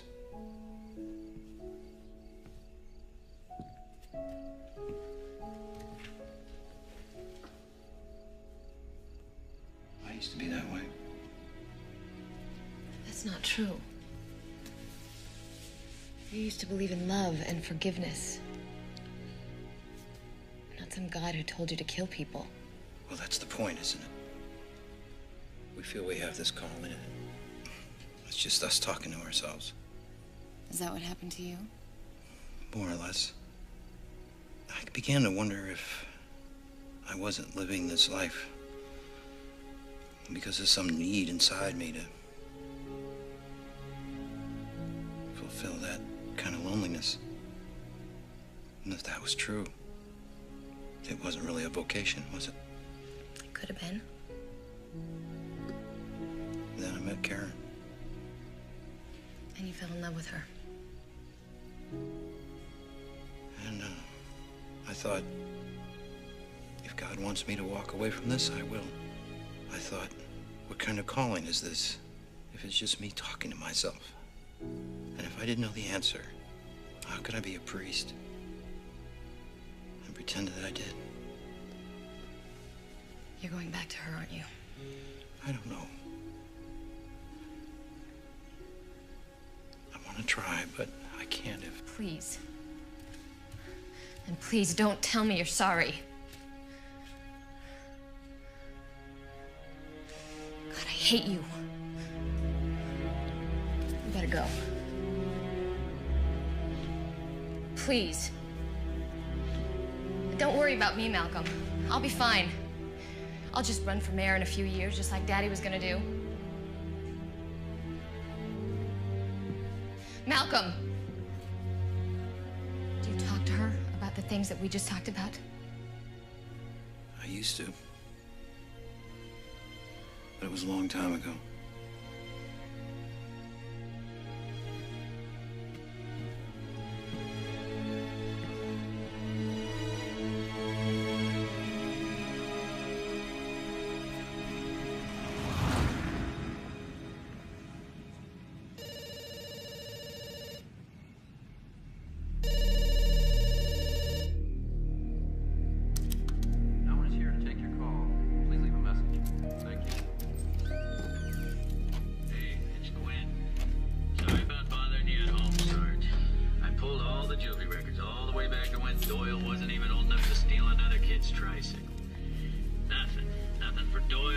Sealed or unsealed. I don't know why he told you he had a record, but he doesn't. I'm sure I didn't miss anything. We can talk about it in the morning. Take care. You sound like you found something. Yeah, and that's just for starters. You know the Frosts, the couple in the hotel? Okay. Now, I didn't find anything that placed Doyle near the hotel, but they cashed some traveler's checks, remember? And that was right here, which is right next door to Daily Floor and Tile, where Doyle made a delivery that very afternoon. Why are we discussing Elroy Doyle? And why did you find it necessary to call me before 6 o'clock in the morning? You know what? I'm gonna go and do some more work on this, and then I'll call. Yeah, I'd like you two to stay and give your input. Okay, great. Okay, this better be good, Malcolm. I'm not a morning person. Yesterday, Elroy Doyle rolls in here ranting and raving, and he feels like we're persecuting him for an old juvenile case. Yeah, a record that we can't find anywhere in our files. Okay, and I still want to understand why we're investigating Elroy Doyle. Have you read Julio Verona's report? Yes, I have. Well, I assume you know that there were other hairs at the crime scene other than Calhoun's. That shack was used by hundreds of homeless people for shelter. Now, those hairs could belong to any one of them. Now, someone waiting for Calhoun, that is pure speculation on Verona's part. But here's the thing I really need to understand. What does any of this have to do with Elroy Doyle and his lack of juvenile record thereof? I don't know. But what if somebody was waiting for Calhoun? It's a mystery, and I don't like mysteries. Okay, how about this? What if Doyle probably was a juvie in the mid-'80s, right? Right. Maybe you have a cold case in your medical examiner files. That's a ton of paper trails. So we're gonna have to do it the old way, and it's not gonna be easy. But then what has been easy about this case? He seems to think that we know about this record. So I think we should find out about it. And you know what that means? Yep, back to the files. The files.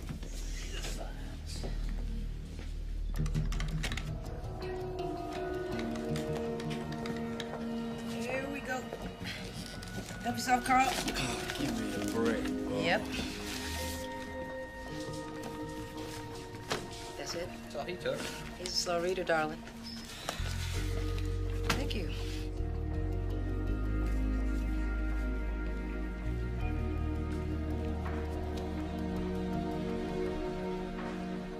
Boys, boys, boys. Let me help you with those, Ruby. Oh, now that is so sweet, Marty. No problem. You guys.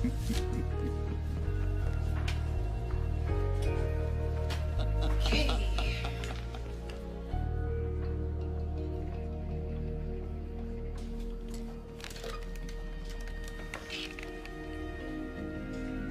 Hey, it's me. Listen to this. 1986, unsolved homicide of an elderly couple. They both had their throats cut. Yeah. No, evidence file is missing, but I have a name. Lead detective on the case.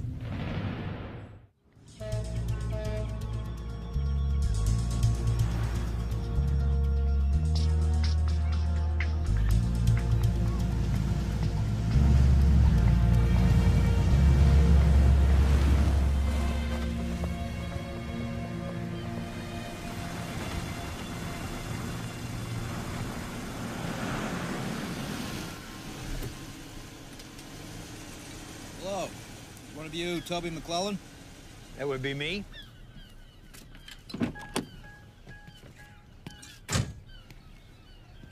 Malcolm Ainsley, homicide. Oh, my old stomping grounds. Yeah. I was wondering if you could tell me about one of your old cases you carried. And this conversation would be of a confidential nature? It would. I keep some of my old case files in the garage. I have to blow the dust off them.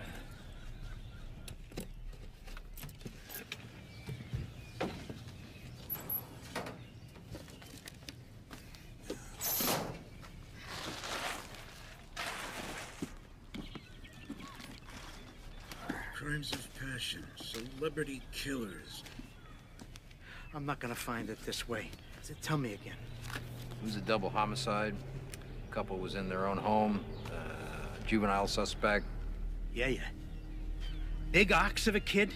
That's him. That was some kind of cult angle, right? Detective, your memory's a lot better than you think. I think I put it under 87 because we kept it open.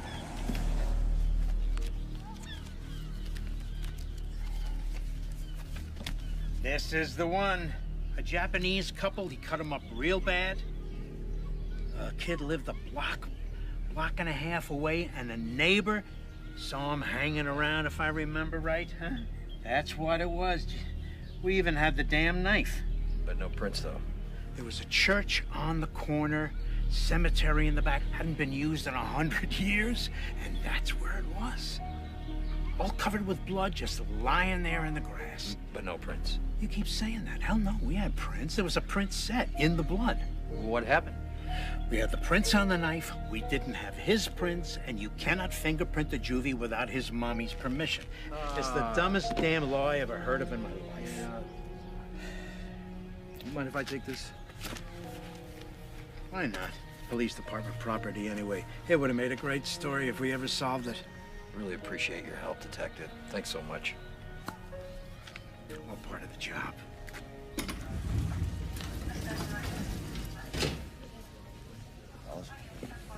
A beat.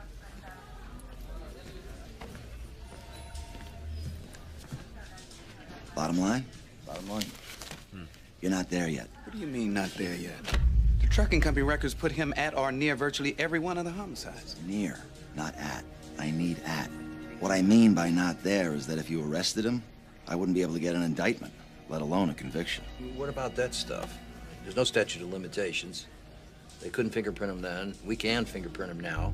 There's a page from the Book of Revelation inside the envelope in there. That ties it into the homicides. If I could have one wish, it would be that detectives learn something about the rules of evidence. Oh, God, spare me. First off, getting his prints. I'm not sure you could for a crime he committed as a juvenile. I'd have to check and see what the case law says on that. But, say you get his prints. What do you do with them? Compare them to the prints of the knife, of course. But where's the knife? It's not in the property office. So what do we present at a trial, gentlemen? We've got a 17-year-old double homicide in which all our evidence is inadmissible, and 4 current double homicides about which the police chief and you, Lieutenant, have publicly announced that the perpetrator is somebody else. Well, there's got to be something that we can do. Well, I'd certainly keep an eye on Doyle.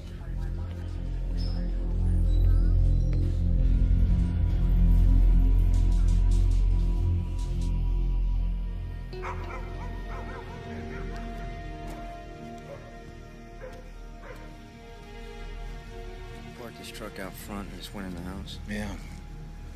You ever done that before? No. Usually leaves his truck at the depot and takes the bus back and forth from work.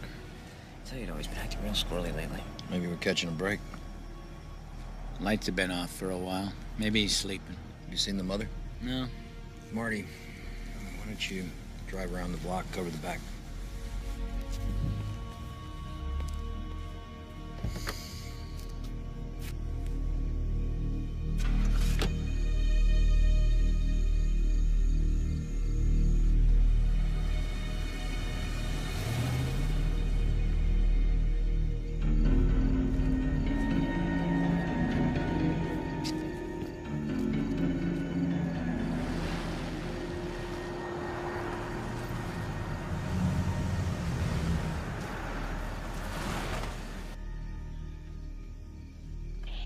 Position. It's all quiet in the back.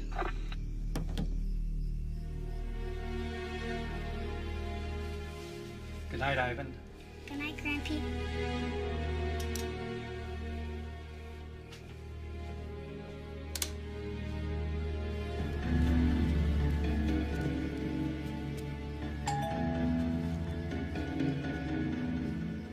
Who is it? It's Elroy. Elroy, what are you doing here so late?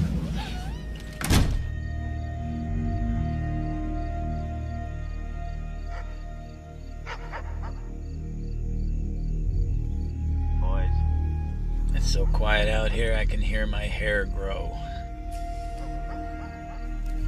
Sarge, all this waiting is killing me. Rodriguez, we're on a stakeout. It's police work, it's what we do. Still.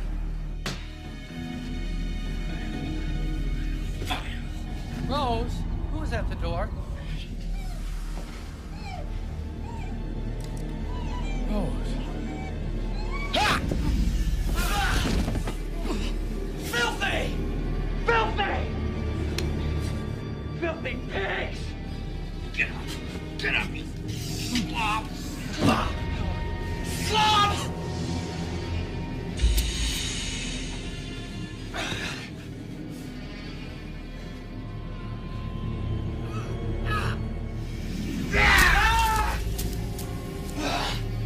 Children of Satan.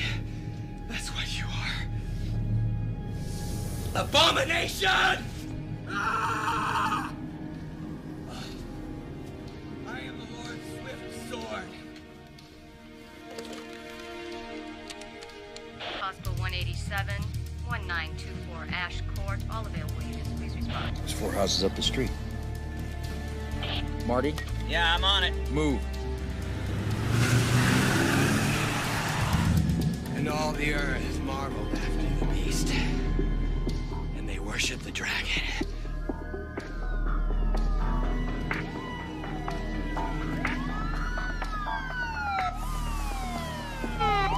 They're here now. Quinn, you and the patrolman take the front, Rodriguez around back. You boys are with me. Let's go.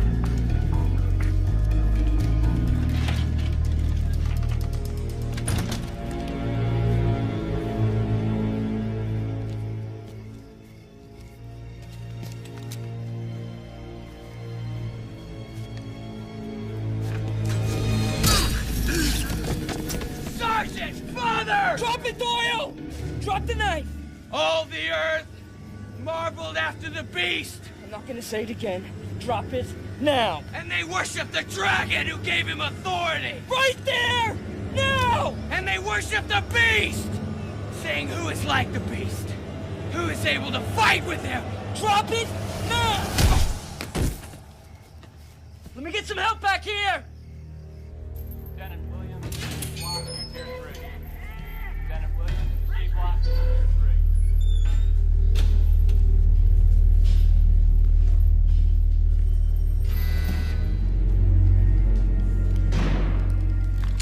Elroy, I'm here to inform you of your rights. You have the right to remain silent. Hear my confession, Father. I've sinned. You have the right to have an attorney present. I confess to Almighty God, to Blessed Mary, ever Virgin, to Blessed Michael, the Archangel. Elroy, I'm not a priest. Hear my confession, Father. I'm a police officer, Elroy, and anything you tell me can and will be used in a court of law. My lawyer, he didn't even want me to talk to you. Well, you have that right. And then he said he wanted to come. Okay, I can send for him. You don't have to say anything until he gets here. That isn't right. You're not allowed to take anyone with you into this holy confession, Father. I'm not a priest, I'm a police officer. I want to talk to you. If you want to talk to me, you have to understand who I am. Do you understand who I am? Sergeant Malcolm Ainsley, Homicide Division. I want to hear your questions. Why did you kill Sam and Rose Timpone? I'm an instrument of God's will, Sergeant. Father. Why did you use a different knife to kill the Ernsts?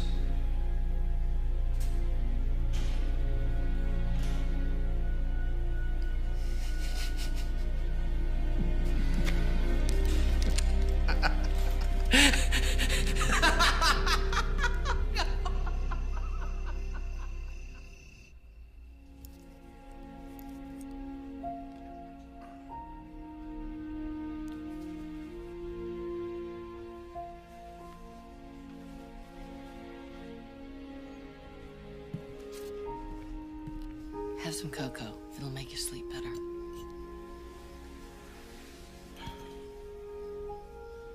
He was only 8 or 9 years old. About Jason's age. I don't know how much he saw. Don't talk about it. Don't even think about it.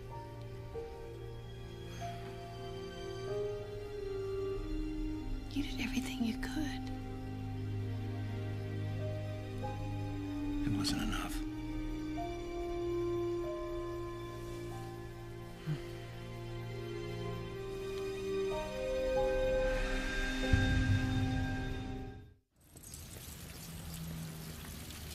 Sorry I'm late, everybody. All right. Let's do this. The company makes about 300 of these knives a year. So in just 5 years, that's well over 1,000 knives. How many of these knives have you personally examined? Several. And can you say with absolute certainty? All right. That's very good. Now, what's your point? With all due respect for Dr. Sanchez's expertise, any halfway decent lawyer is going to be able to cast considerable doubt on the notion that this one knife, and only this one knife in all the world, could have killed the Frosts, the Urbinas, the Hennenfelds, let alone Mr. and Mrs. Ernst, where we already know he used a different knife. What if we dropped my parents' case out of the trial? No, Cynthia, you don't have to do that. You're as much a victim of this man as anybody. Thank you, Leo. It might help, but not much. What have we got with those first 8 homicides? 10, if you want to count the one from 17 years ago. We've got Sandra's testimony that the knives are similar. Now, what have we got with these last killings? We've got an eyewitness. That little boy actually saw him there. We've got the knife taken out of Elroy Doyle's own hand, covered with their blood, his clothes covered with their blood, and he was apprehended at the scene. It's a slam dunk. Slam dunk. He walks on 8 homicides to make your life easier, Knowles? Excuse me, Mr. Knowles, but if it's such a slam dunk, as you say, what would be the harm if you tried him on all the killings? Even if he is acquitted of the others, he'd still be convicted on your slam dunk. My question is, what's the upside? What's the downside? The upside? There is none. He can only be executed once. You are going for capital punishment. Of course, but that's the downside. Execution is a jury decision, and it's very difficult to know how juries think. If we put him on trial for 10 homicides and convict him of 2, guaranteed someone in that jury room says, hey, this guy's 80% less bad than they tried to tell us he is, and they give him life. Frankly, when they give him those injections, I'll know what he's there for.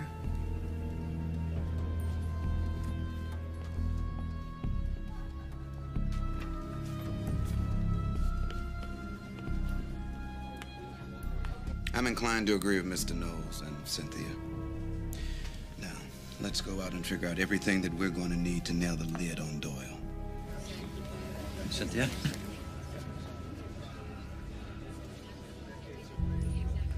I thanked you once for catching the man who killed my parents.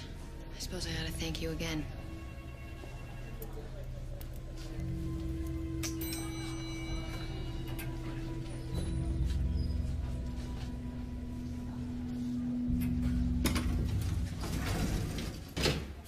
Ivan, do you see that person in the courtroom today? It was him, Mr. Doyle, Do you know Mr. Doyle?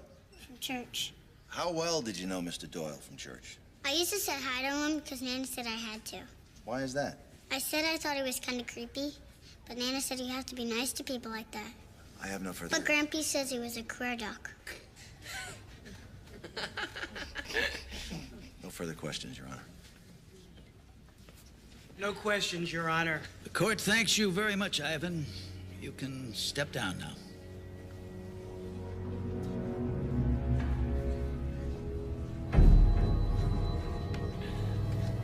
The state calls Sergeant Malcolm Ainsley.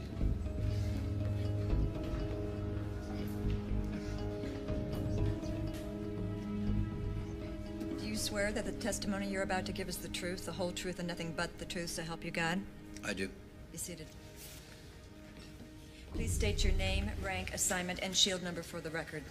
Sergeant Malcolm Ainsley, Homicide Division, shield number 9387. That's lies! That's lies! That's right. You tell him, Elroy. I know your works and where you dwell. Where the throne of Satan is! Yes, where the throne of Satan is! Prince of Satan, I know what you are! Oh, Father, I have sinned exceedingly! The defendant will be seated. Has the jury reached the verdict? Yes, we have, Your Honor.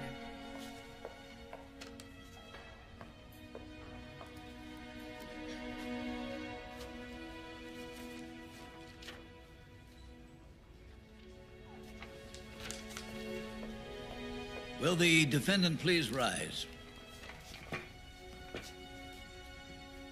Would you please read your verdict? For the murder of Samuel Timpone, guilty. Murder in the first degree, capital murder. For the murder of Rosalie Timpone, guilty.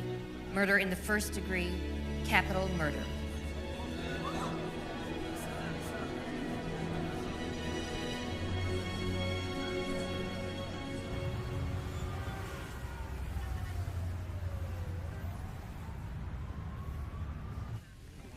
Yeah. All right, I'll see you there. I'm off. Okay, I love you too. All right. You twisted. Twisted.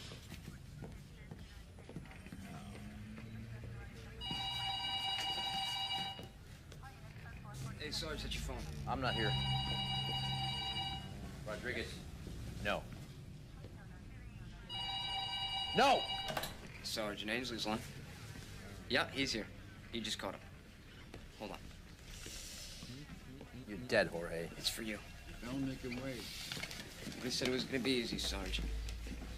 Ainsley here. This is Father Oaksbridge at Laidlaw State Penitentiary. I assume you know the execution is scheduled for 7 o'clock tomorrow morning? Yes, I'm aware of it. He wants to see you.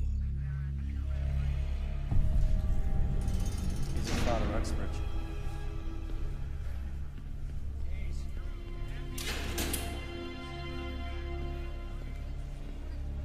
What do you say, Padre?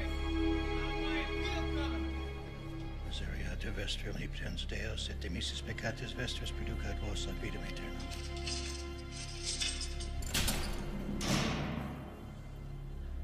Father, I'm Sergeant Ainsley. Mr. Doyle wanted to talk to me. Yes. Do you still wish to speak to him, Elroy? Father, they're gonna kill me.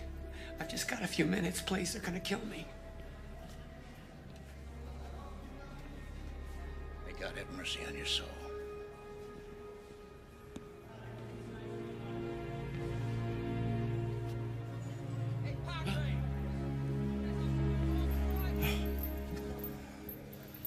Elroy, I'm not a priest. I confess to Almighty God, to Blessed Mary, ever Virgin, to Blessed Michael, the Archangel, to Blessed John the Baptist, that I have sinned exceedingly in thought, word, deed. Please, Father, hear my confession. Okay. May Almighty God have mercy on you, forgive you your sins, and bring you into everlasting life. May the Almighty and merciful Lord grant us pardon and absolution and remission for our sins. Father, I withheld the truth from you. You came to me when I was bound in prison for doing the Lord's bidding, and I withheld the truth. Did you kill Yuki and Susanna Ikea? The Lord judged them, Father. I was an instrument of his judgment. Did you kill them? Yes. And Daniel and Rona Frost. Yes. And Alberta and Lucille Urbina. Yes. And Stephen and Elizabeth Hennefield. It's time. Stephen and Elizabeth Hennefield. Yes. Max and Eleanor Ernst. Did you kill Max and Eleanor Ernst? Say it, Elroy.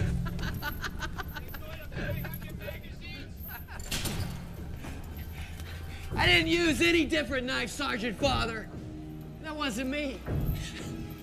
That wasn't me.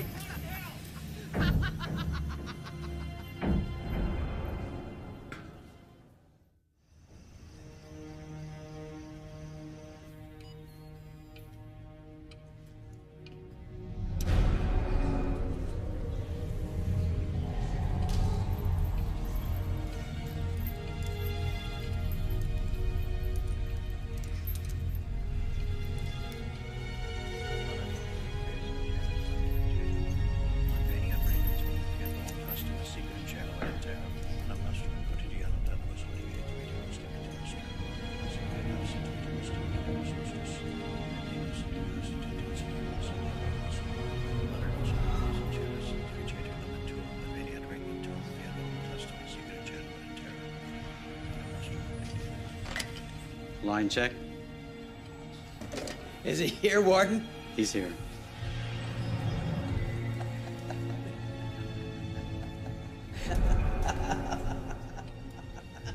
The knife!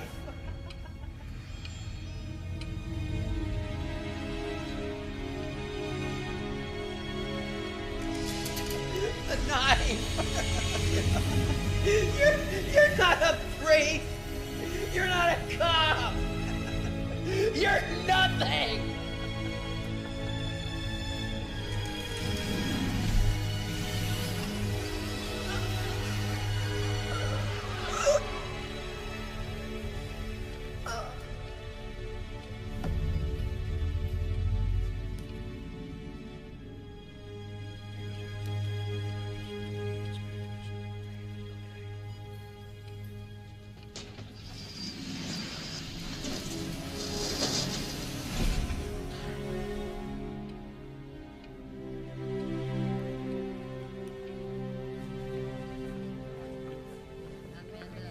Cynthia. Cynthia. I talked to Doyle before they put him in. And, he admitted to killing everybody. Except your parents. Well, then Calhoun did do it. Copycat style. They both suffered. They're both dead. But why was Calhoun murdered? None of it matters anymore, does it, Malcolm?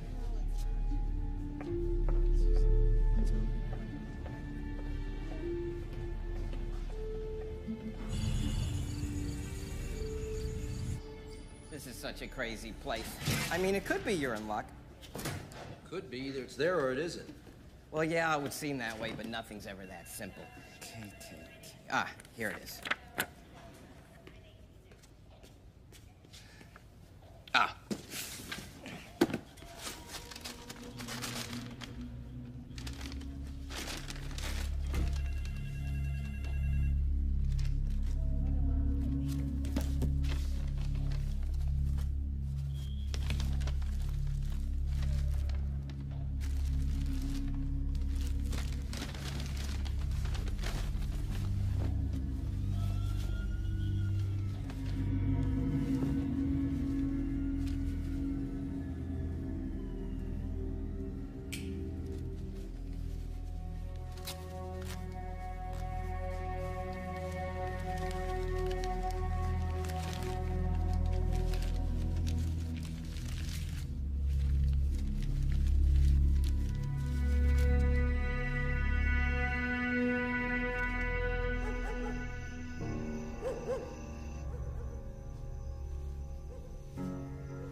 Someone were watching. I thanked you once for catching the man who killed my parents. I suppose I should thank you again. Elroy, did you kill Max and Eleanor Ernst? I didn't use any different knife, Sergeant Father. That wasn't me. James is dead! My son James! Then Calhoun did do it. Copycat style. They both suffered. They're both dead. Why was Calhoun murdered? None of it matters anymore, does it, Malcolm? Let's just say you're right. Okay? I mean, just for the sake of argument, let's say that you're right. I still don't see your point. Point? Doyle didn't kill him. Oh, come on, Malcolm. What, you telling me that you're suddenly interested in clearing the good name of Elroy Doyle? Let me remind you, there was no miscarriage of justice, all right? The man was executed for killing 2 people that he did kill. I'm aware of that. And we can't bring James Calhoun to justice because the man is dead. Leo, it still doesn't explain where the money came from. Well, if he killed the Ernst, he took the money. Max Ernst carrying $1,000 in his pockets, all in $100 bills? Look, I know where you're going with this, Malcolm. Now, don't go there, all right? You know I have to. You know, I wonder where our careers are going to be if you're wrong on this. You're going to need a court order. And we can't go through the usual channels or this thing will blow up in our faces. Yeah, Lieutenant Newbo. Let me speak to the chief.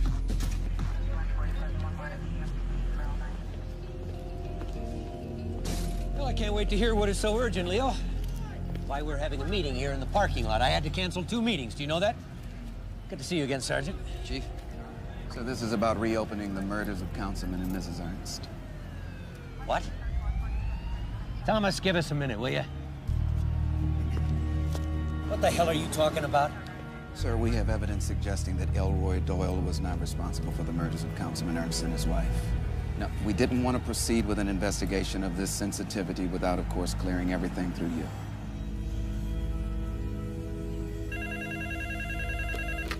Councilwoman Ernst's office. Hold, please.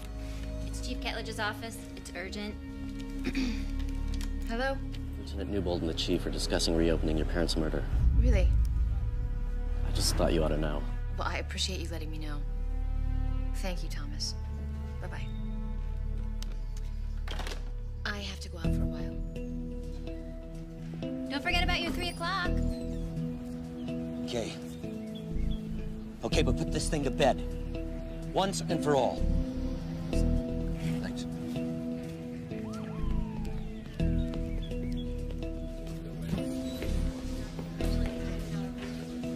Sergeant.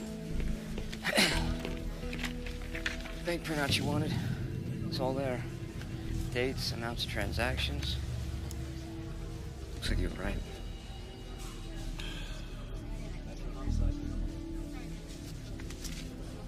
Guess we're gonna have to make a trip to the homeless shelter. Yeah. Well, you let me go.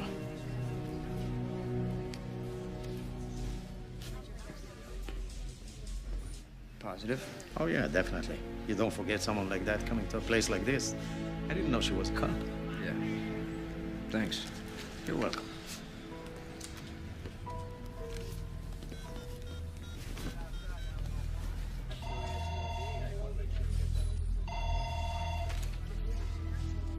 Homicide, Sergeant Ainsley. Hey, Sarge. It's me. Yeah, I just got a positive ID from the homeless shelter. Okay. You're closer to City Hall than I am. I'll meet you there. All right, I'm on my way. So, you don't know where she is? She had a 3 o'clock with Harry Collingwood. He just called. She's not there. What time did she leave? 1:30. And she didn't say where she was going? Mm-mm. Okay. Well, if she does show up, I'd really appreciate it if you didn't mention that I was here. Is anything wrong? No. We were just thinking of throwing her a surprise party. Thanks. You might want to try Chief Ketledge's office. I'm sorry. She got a call just before she went out. You sure it was the chief's office? I answered. It was the chief's aide. Ms. Ernst took the call on my phone. Thanks. You're welcome.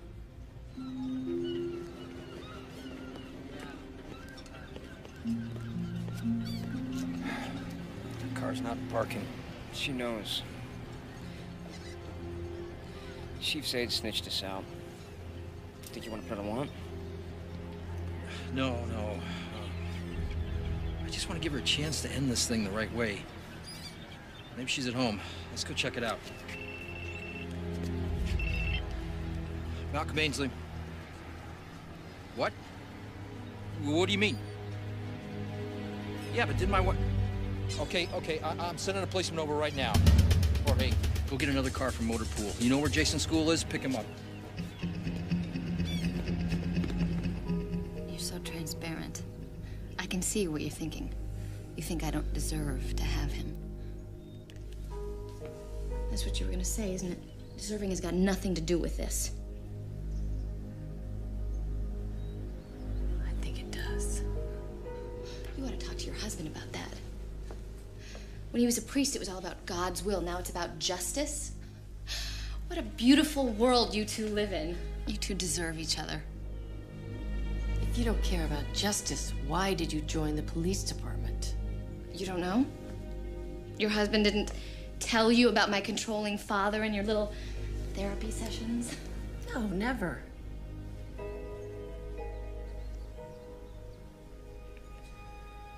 I had a brother, John. He was supposed to follow in my father's footsteps. He got into trouble in college. My father could have bailed him out, but he didn't. He never saw nor spoke to my brother again. That's when my daddy decided that since John couldn't fulfill his dream, I would. I was 10 years old. My whole life was decided for me. That's why you killed him? And my mother? She stood beside him every step of the way. Don't worry. I can wait. For what? For Malcolm. Elroy Doyle had the right idea. All the couples together. Malcolm's at work. He won't be home for hours. The school's gonna call him because you didn't pick up your son. Malcolm knows I'm here. I'm sure he figured it out when he got the call.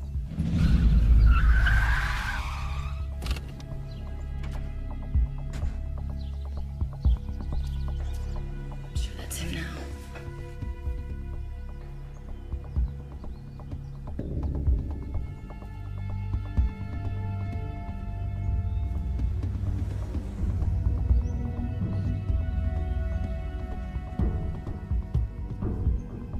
Get up!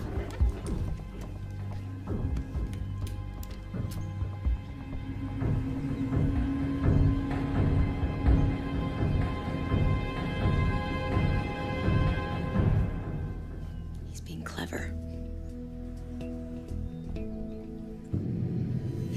Malcolm, don't be an idiot. I've got both doors covered. Malcolm, can you see me? I can see you. Are you as good a shot as I am? Remember, one shot right between the eyes? I remember. Of course, I didn't have as much to lose. That hostage wasn't my wife.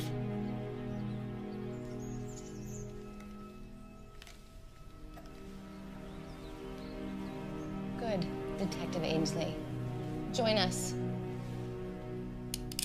Put the gun in the sink.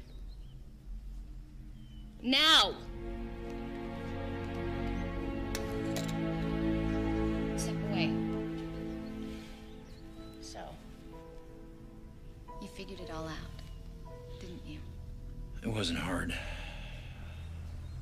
The exact amount of cash I found in Calhoun's possessions was withdrawn from your bank account a couple of days before your parents were killed. The man at the homeless shelter made a positive ID on you. You paid Calhoun to kill your parents, and you had to kill him. Tell her what you told me. What are you talking about? Tell her how you lost your faith. All those secrets you told me, but you couldn't tell your wife. All those doubts about yourself. You're doing just fine. Why don't you tell her? Tell her how you confided in me. How you trusted me. Tell her how you loved me. I know you did, Malcolm. I know you did. No one's ever loved me like that. Maybe I'll tell her how your father said we should end it, and you did nothing. You know how much I hated him. How long I hated him. But you still had to do everything he told you. When he said, stop seeing Sergeant Ainsley, you did. I didn't end it, Malcolm. You did. You couldn't defy him over me any more than you could defy him over your brother. You stopped looking for your brother because he told you to. Stop it.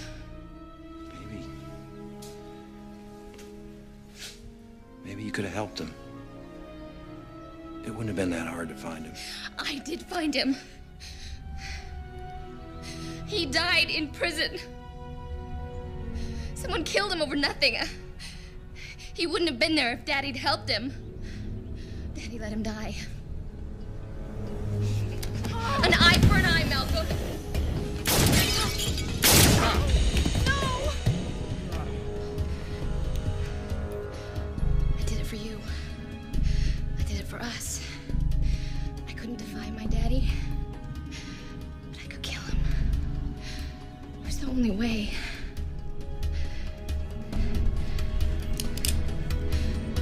Sorry, Malcolm.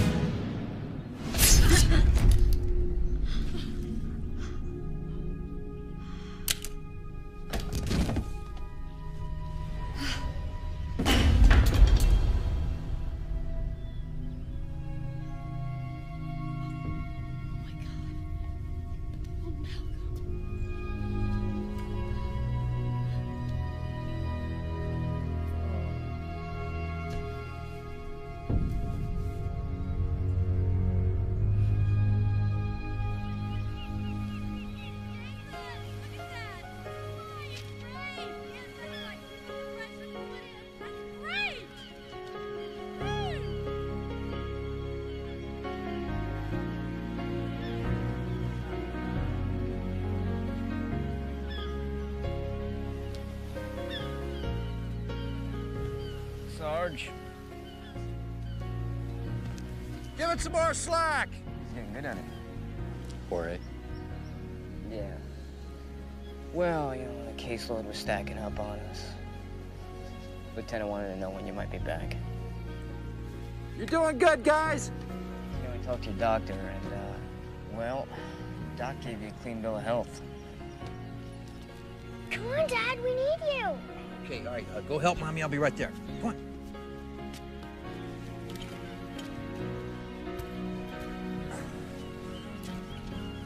Jorge, doctors don't know everything.